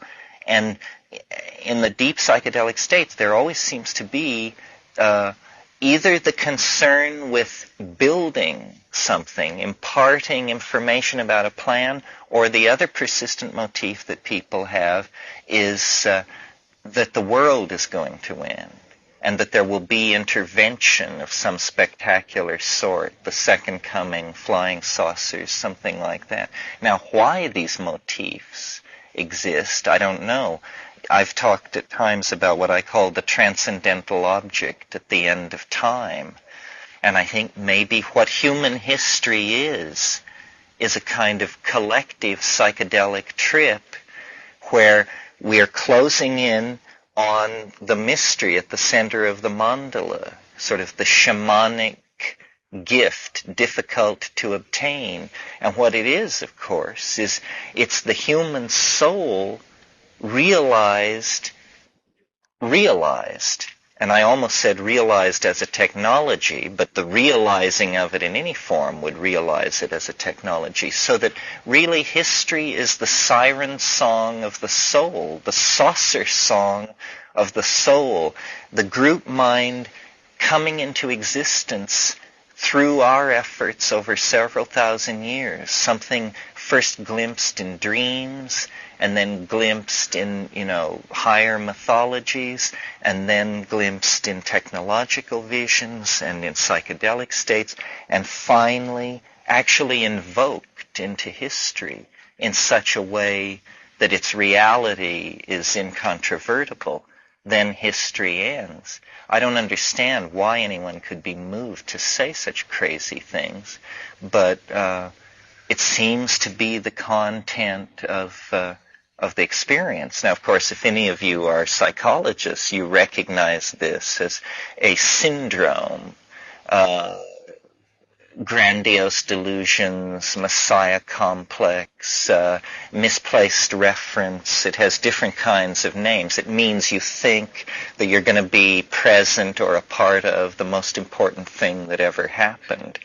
It's a serious form of mental illness, unless it's true. And you don't find out until it's too late. So. Yes. Once the psychoactivity was discovered, the real visionary potential of the mushroom, I think it would be connected to the cow. It would be viewed as a product of the cow in the same way that the manure, the hide, the milk, the blood, and the flesh was. And it's significant that in the Middle East, at the very earliest stratum of culture that is anything other than the chipping of flint, there are images of cattle. Cattle everywhere. Cattle at Altamira, cattle at Lascaux, painted very, very sensitively. What the ancient cave art of North Africa and Southern Europe is a celebration of women and cattle. Men appear as stick figures wielding spears. Women are drawn as filled-in curvilinear structures. Their fecundity, their pregnancy, in many cases their physical beauty. I don't know how many of you know the paintings of the Tassili frescoes in Algeria, but there are paintings of seated women that are as good as anything Monet or Gauguin did. I mean, where it's feeling, it's the curve of the hip and the incurve of the back and the swell of the belly under the breast. I mean, this is...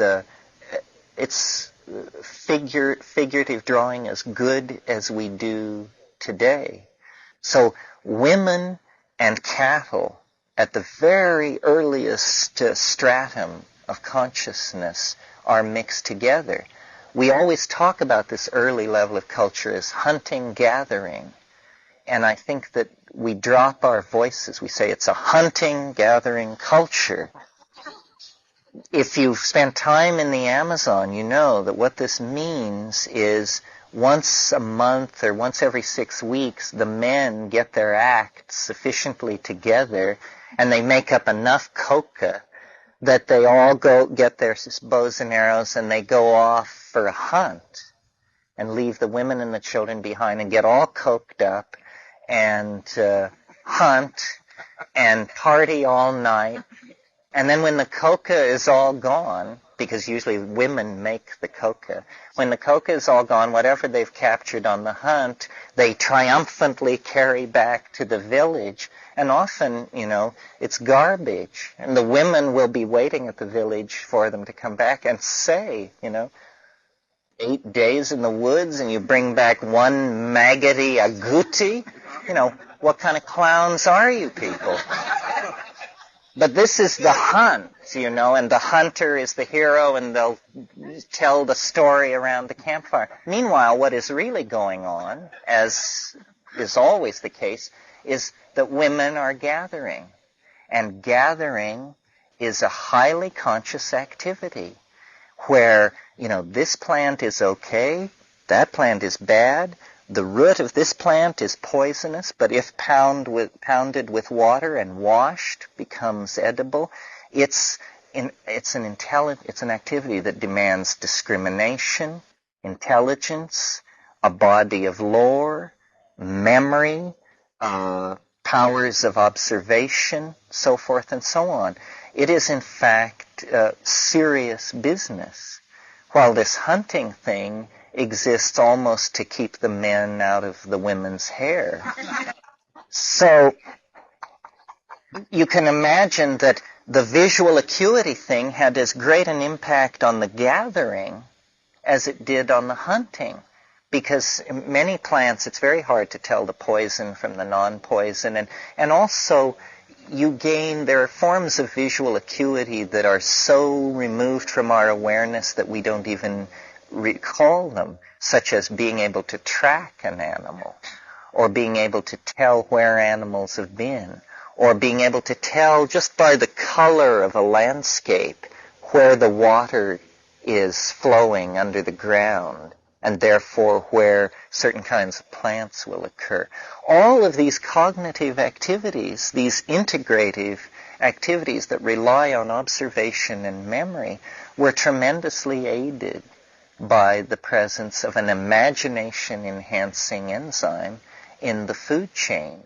And the goddess religions of the ancient Middle East are nothing more than the tail end of this. It went on for 15,000 years, and then it began to fade out about 5,000 years ago.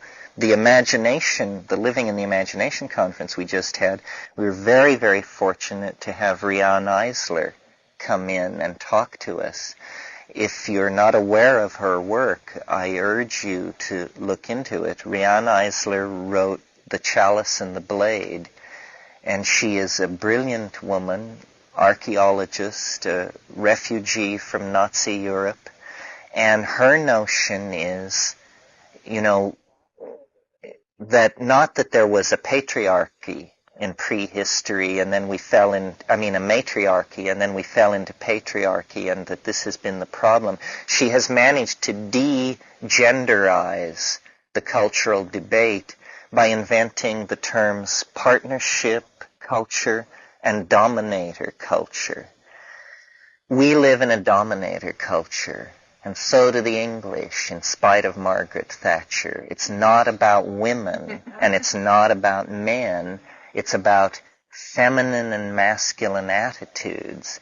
And Riane, using the work of Maria Gimbutas and other people, has made a brilliant case that the natural equilibrium state of human society is to be in a partnership culture where the only hierarchies are hierarchies of function. People do what they can do well, but an administrator is not a more advanced member of society than a gardener. Nothing is seen to be intrinsically somehow higher or lower. There are just functions performed by people. Well, the great hope that she holds out is that if we recognize that what happened was simply a mistake, the allowing of the dominator model to come into being, then recognizing it as a mistake, we can simply correct the mistake. So she offers tremendous hope.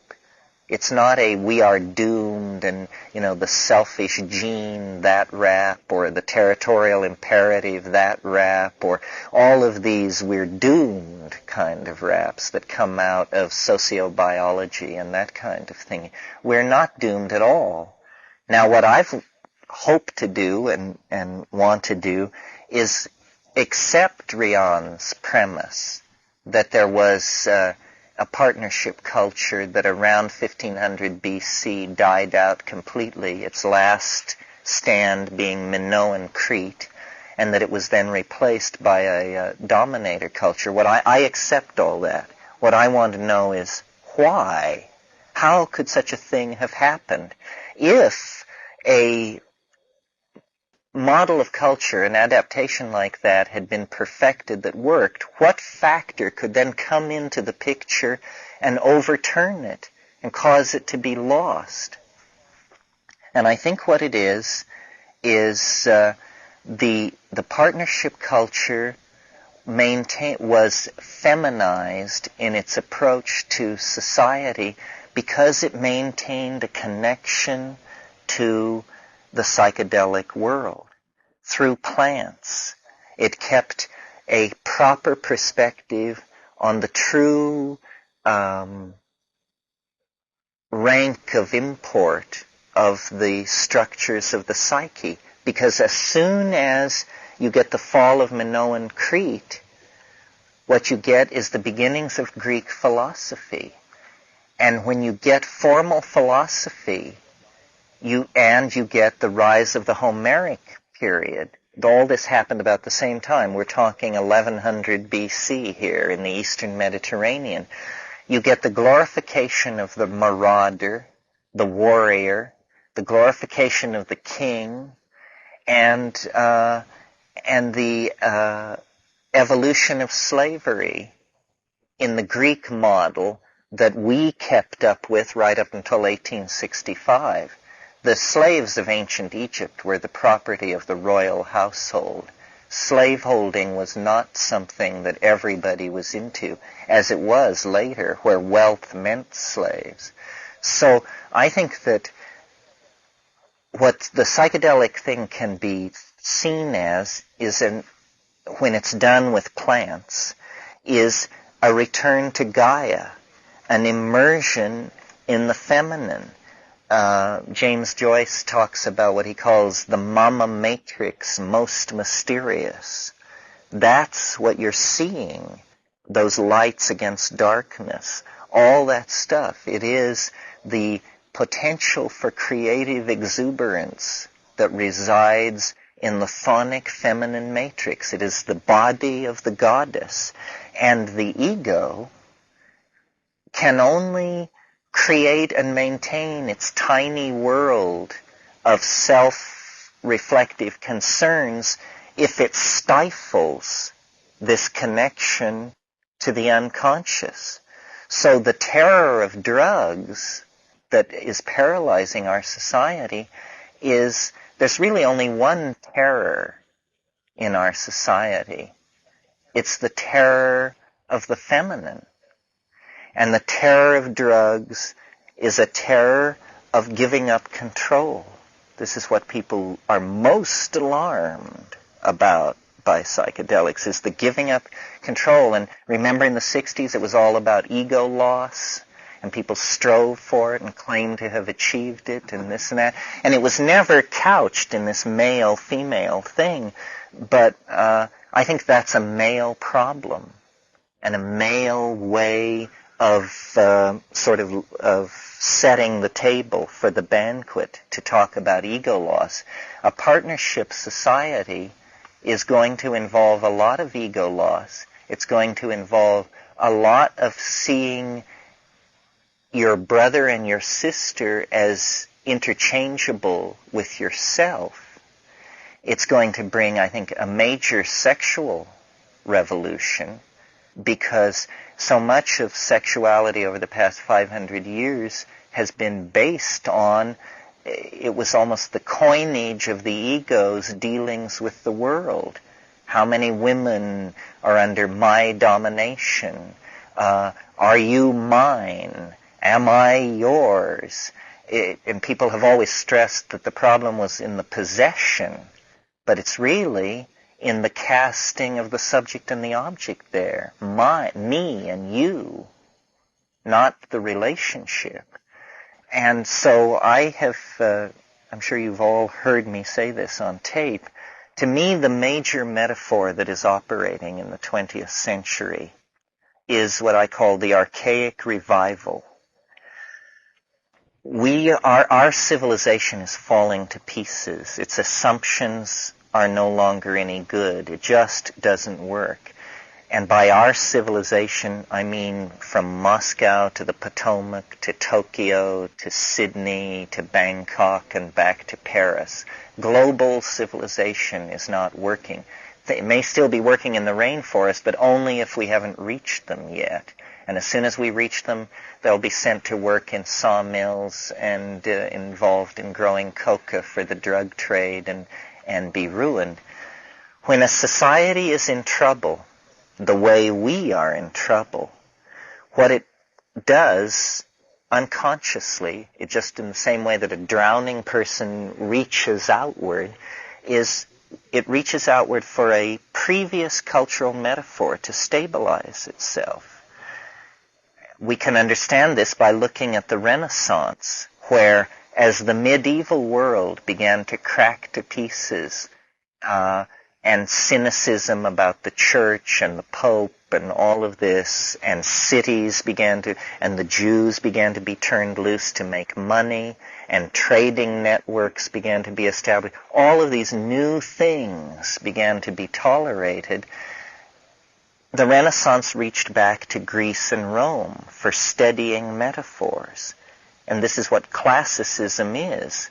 It's an effort to be more like Greece and Rome than Greece and Rome were, to have their laws, their architecture, their technologies, theories of road building, warfare, and politics. In our situation, the culture crisis is much worse because of the bomb, because it is global, because of high-speed communication. We can't reach back to ancient Egypt or the Anastasi or the Maya. It has to be something further back. It actually has to be something outside of history. And this is what sets the stage for the archaic revival. We want to return to the cultural models of 15 to 20,000 years ago. Not that we are going to become Neolithic people, but we need to cultivate the same things they cultivated for very different reasons. They were hunter-gatherers with a deep sensitivity to nature in order that their very small numbers could prosper and spread. We must become gardeners of the planet and ecologically conscious people, because otherwise there won't be any land left to stand on. Their concern with myth and ritual, with images from the unconscious expressed in mask making and carving and fetishes, we see early in the 20th century's concern for the great revolution in art. So Picasso went to West Africa and brought these masks back, and other people brought back primitive art, and it was seen to be, more true to the human feelings of the early 20th century than the romantic fin de siècle art that had come before, which was really the last tail wagging of the Baroque and Rococo era, which was the come down from the Renaissance. So modern art, the discoveries of Freud and Jung, that there was more to life than being awake or asleep, but that there were, spirits, the rebirth of a sense of spiritual values. At mid-century, it looked like we were all going to become French intellectuals, existential, atheistic, Marxist, just this flat, empty thing. Jean-Paul Sartre's statement on nature is mute. Nature has nothing to say to man. Well, this is, to my mind, a monstrous statement designed to lead people astray. If nature is mute, no wonder the existentialists felt lost. They had precluded the one connection to authentic being that was available to them. So I see the psychedelic experience as both the centerpiece of prehistoric life and destined to be the centerpiece of any future that we want to be part of. I mean, we can imagine fascist futures of vast regimentation and machine-like behavior where everyone is reduced to just being an automaton within a vaster automaton. But these are not futures we want to live with. A humane future is going to, as I said last night, place the expansion of consciousness in its very center. And this means accepting the role of the feminine, not as political rhetoric, but as the facts of the matter. I don't know if I told this group last night, but I always think of what Chesterton said. He said, men are men, but man is a woman. And that's the fact of the matter. And by realizing that man is a woman, there's no debate. It's not a discussion. There's no convincing. It's just a fact, like that water runs downhill, and you're going to have to get straight about it. Then there is a possibility for fitting ourselves into a partnership future. Rian has thought this all out in her head, theoretically. I don't know whether she is a psychedelic traveler or not, but she and I immediately had lots to say to each other because she has, you could say, found her way there by another route. The tension in the world is the tension between the ego and the feminine, not between the masculine and the feminine. And everyone who has an ego, and many women in positions of power do, has an unresolved problem with this ego feminine thing. The return to the archaic mode gives permission for this to happen, and the psychedelic experience stabilizes it, because women are always at home with the mystery, probably because they are the ones who give birth, and they are usually the ones who make dying, ease the way of the dying. So I don't think women have this desire for neatness and closure that dominates men. Men want it to be straightforward, well organized, move on time, no mystery. Science, as the great enterprise of paternalism, has come to the end of its road. It has not only swept the kitchen, it's now sweeping the yard.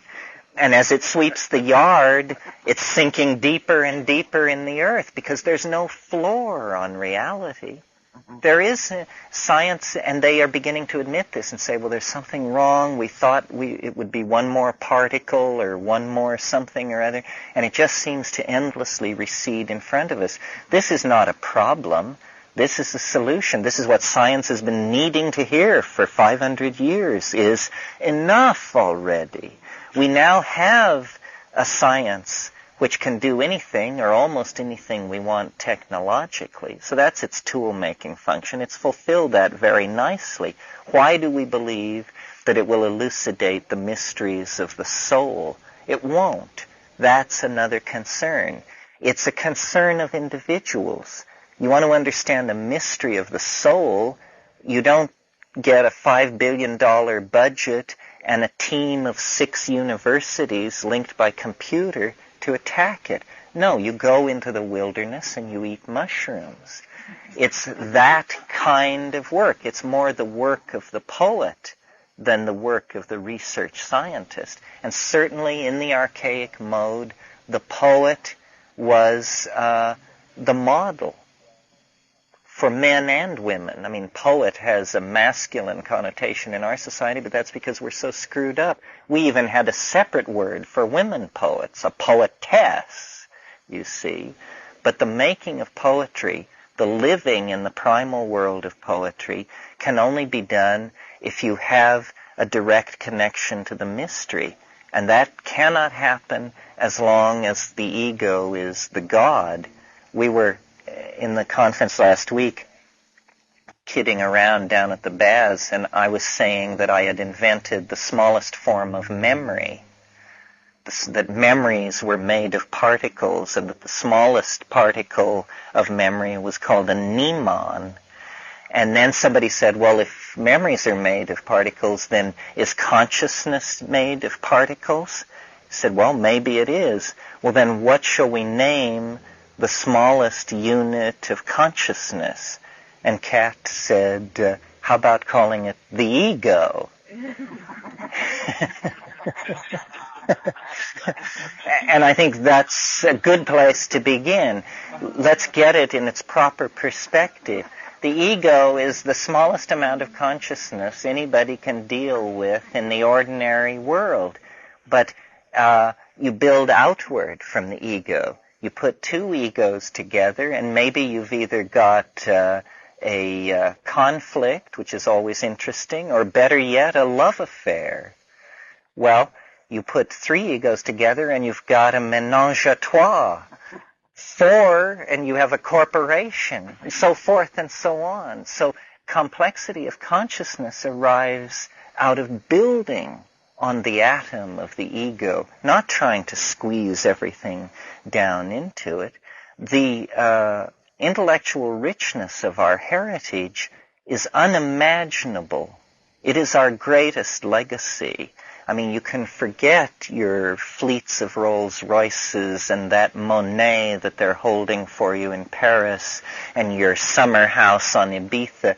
It's nothing compared to the richness of the imagination. Not William Blake's imagination or Donatello or Caravaggio, but your imagination. There's more and better art in your head than is hanging on the walls of the great galleries of art of this planet. That's what makes history so exciting, because we have just begun. We really are just shaking the leaves out of our hair and scraping the lice out of our fur and beginning to talk about how we could have a civilization here. We could have a sane planet with sane people living on it, leading happy, productive lives, with everybody with enough to eat, everybody getting laid enough, everybody getting to be famous enough, everybody getting what they need by abandoning this, I think it was Freud who compared the gathering of money to the retention of shit, to the holding of your stuff, to being that possessive and that crazed about the products of your own psyche and body. The role that psychedelics play in this, if I haven't made clear enough, is that they caused it. They maintain whatever of it has gone on through the dark centuries of monotheism when these things were forbidden. And I put it that way in order to jibe Muslims, Jews, and Christians equally, because we all have shared in the carrying forward of a really odd idea. And psychedelics now, as we decondition ourselves from the post-medieval world, they are present to hand as tools. And I think people such as yourselves know this. What we need to do is create a common language. In the 60s, the odd thing was everybody agreed that LSD was very, very important, but nobody could really say how it was important outside of the fact that it had been important to them. And I think if you give permission to look at the role of the plants and of shamanism and of the mystery religions, do your homework, go back into history and see how it worked, then you see that the real revolution is going to be the realization that if it weren't for psychedelics, we wouldn't even be here. This thing that we're so concerned to deny and repress in our society, which is drugs, is the sine qua non of being. Not bad drugs. I'm not advocating cocaine addiction, heroin use, that sort of thing. We will talk at some other time about habits and the habit of having habits. But those are creatures of the laboratory, pernicious imps that have been summoned forth by the scientific establishment and let loose in society to really confuse the issue. If I could, by an act of fiat, change the linguistic world around, I would make it impossible to use the word drugs to talk about what we're talking about. Drugs are things, medicine for ill people, coming out of the laboratory, coming out of theories of medicine that come out of mechanistic science. Plants are what we're talking about, and I used to sort of shy away from the word magic, but more and more I've come to like it because it makes the right people so uptight and say, just talk about magic plants. Who's going to bust you for magic plants? You say, you mean drugs? No, just magic plants. Oh, I see. Well, you're an airhead, so... So what I'm talking about this morning is my hope that the awareness of psychedelics as a personal force in each of your lives, I don't think I have to talk to you about that. You're self-selected for being here, and you know that. What I want to talk about is how important it is to re-understand our history, to re-understand that this is us. We didn't get to this place by ourselves. What distinguishes us from the other primates is that we formed a symbiotic relationship with a mystery. And the mystery is an intelligence on this planet. We can't say how long, at least as long as we have been here. May have come from the stars, could be an extraterrestrial intellect, could be the dark recesses of our own mind that we have evolved so far from that we cannot recognize. But we might as well treat it like an extraterrestrial, because no extraterrestrial that we are going to meet is going to be as alien as this thing that we have found in ourselves. The aliens of Hollywood who come in metallic ships with an interest in our atomic power plants or our redwood trees or whatever are just like the guy living next door compared to the entities that we find in our own mind. So it doesn't do any good to psychologize the alien and say, as Jung attempted to say, well, it's the autonomous other.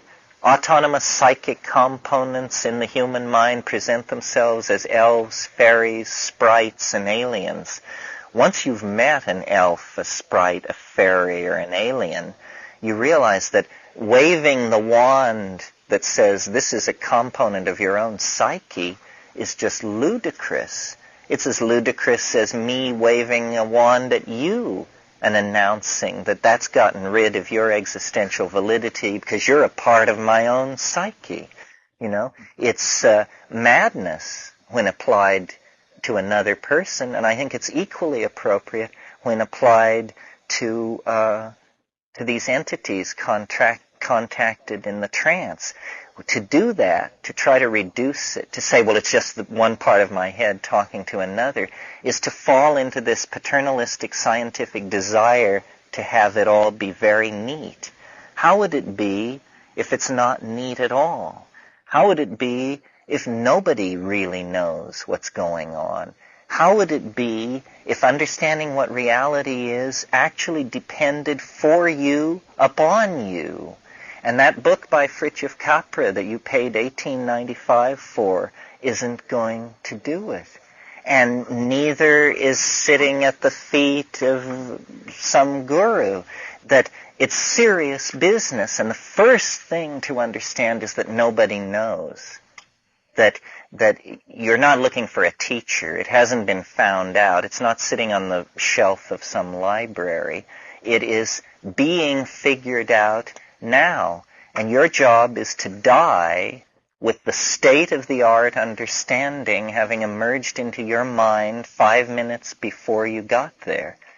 And then, you know, that will carry you through. We need to awaken to the adventure and the richness and the openness of the game. The rules have not yet been forged. We will forge the rules ourselves, each for ourselves and each for the rest of us, by working forward through this thing. I think we're at the very beginnings of grappling and dealing with the psychedelic era. We are like people talking about evolution in 1855. You know, a few of us have read Darwin's paper. Nobody's sure exactly what it means. It's a strong intuition of something. The species thing is a problem. Nobody's quite sure.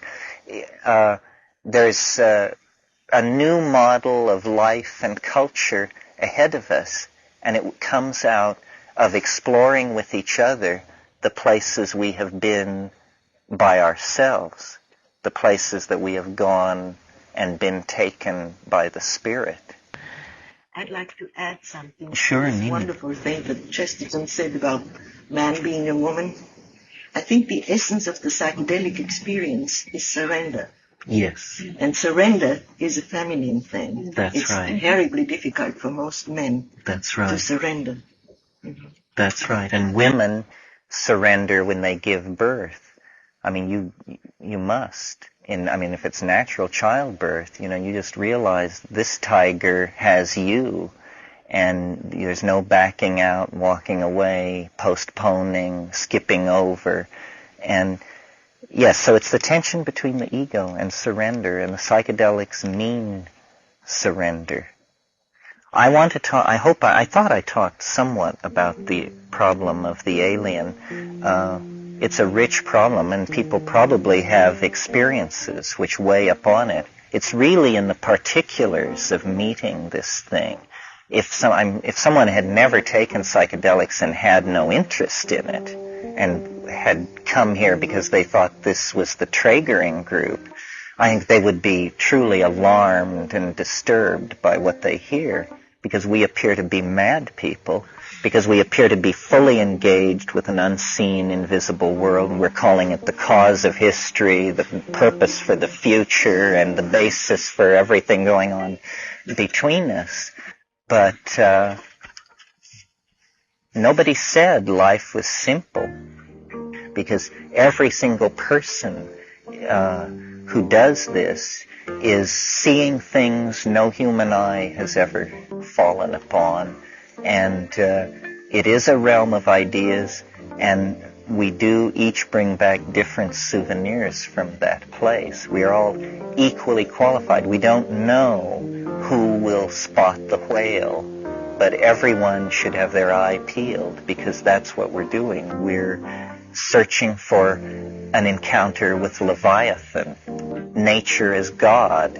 That was the informing vision of Moby Dick, and it's a good one to carry as a metaphor into the psychedelic experience. There again was a perfect example of the male ego unable to release into the matrix of nature until it literally dragged them into the depths.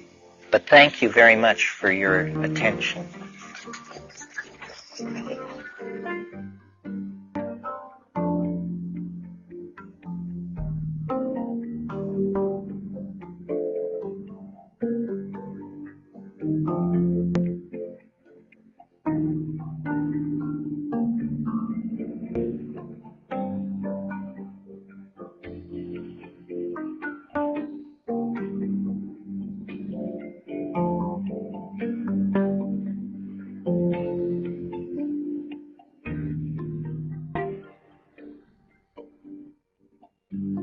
Ladies and gentlemen, and invited transgender species, in my study of Terran and Betazoid conjugal rights, I have discovered it is traditional to present the happy couple with a gift.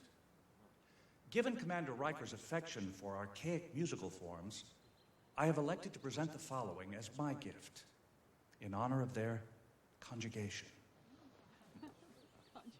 Never saw the sun shining so bright. Never saw things going so right. Noticing the days hurrying by. When you're in love, my how they fly. Oh, blue skies smiling at me.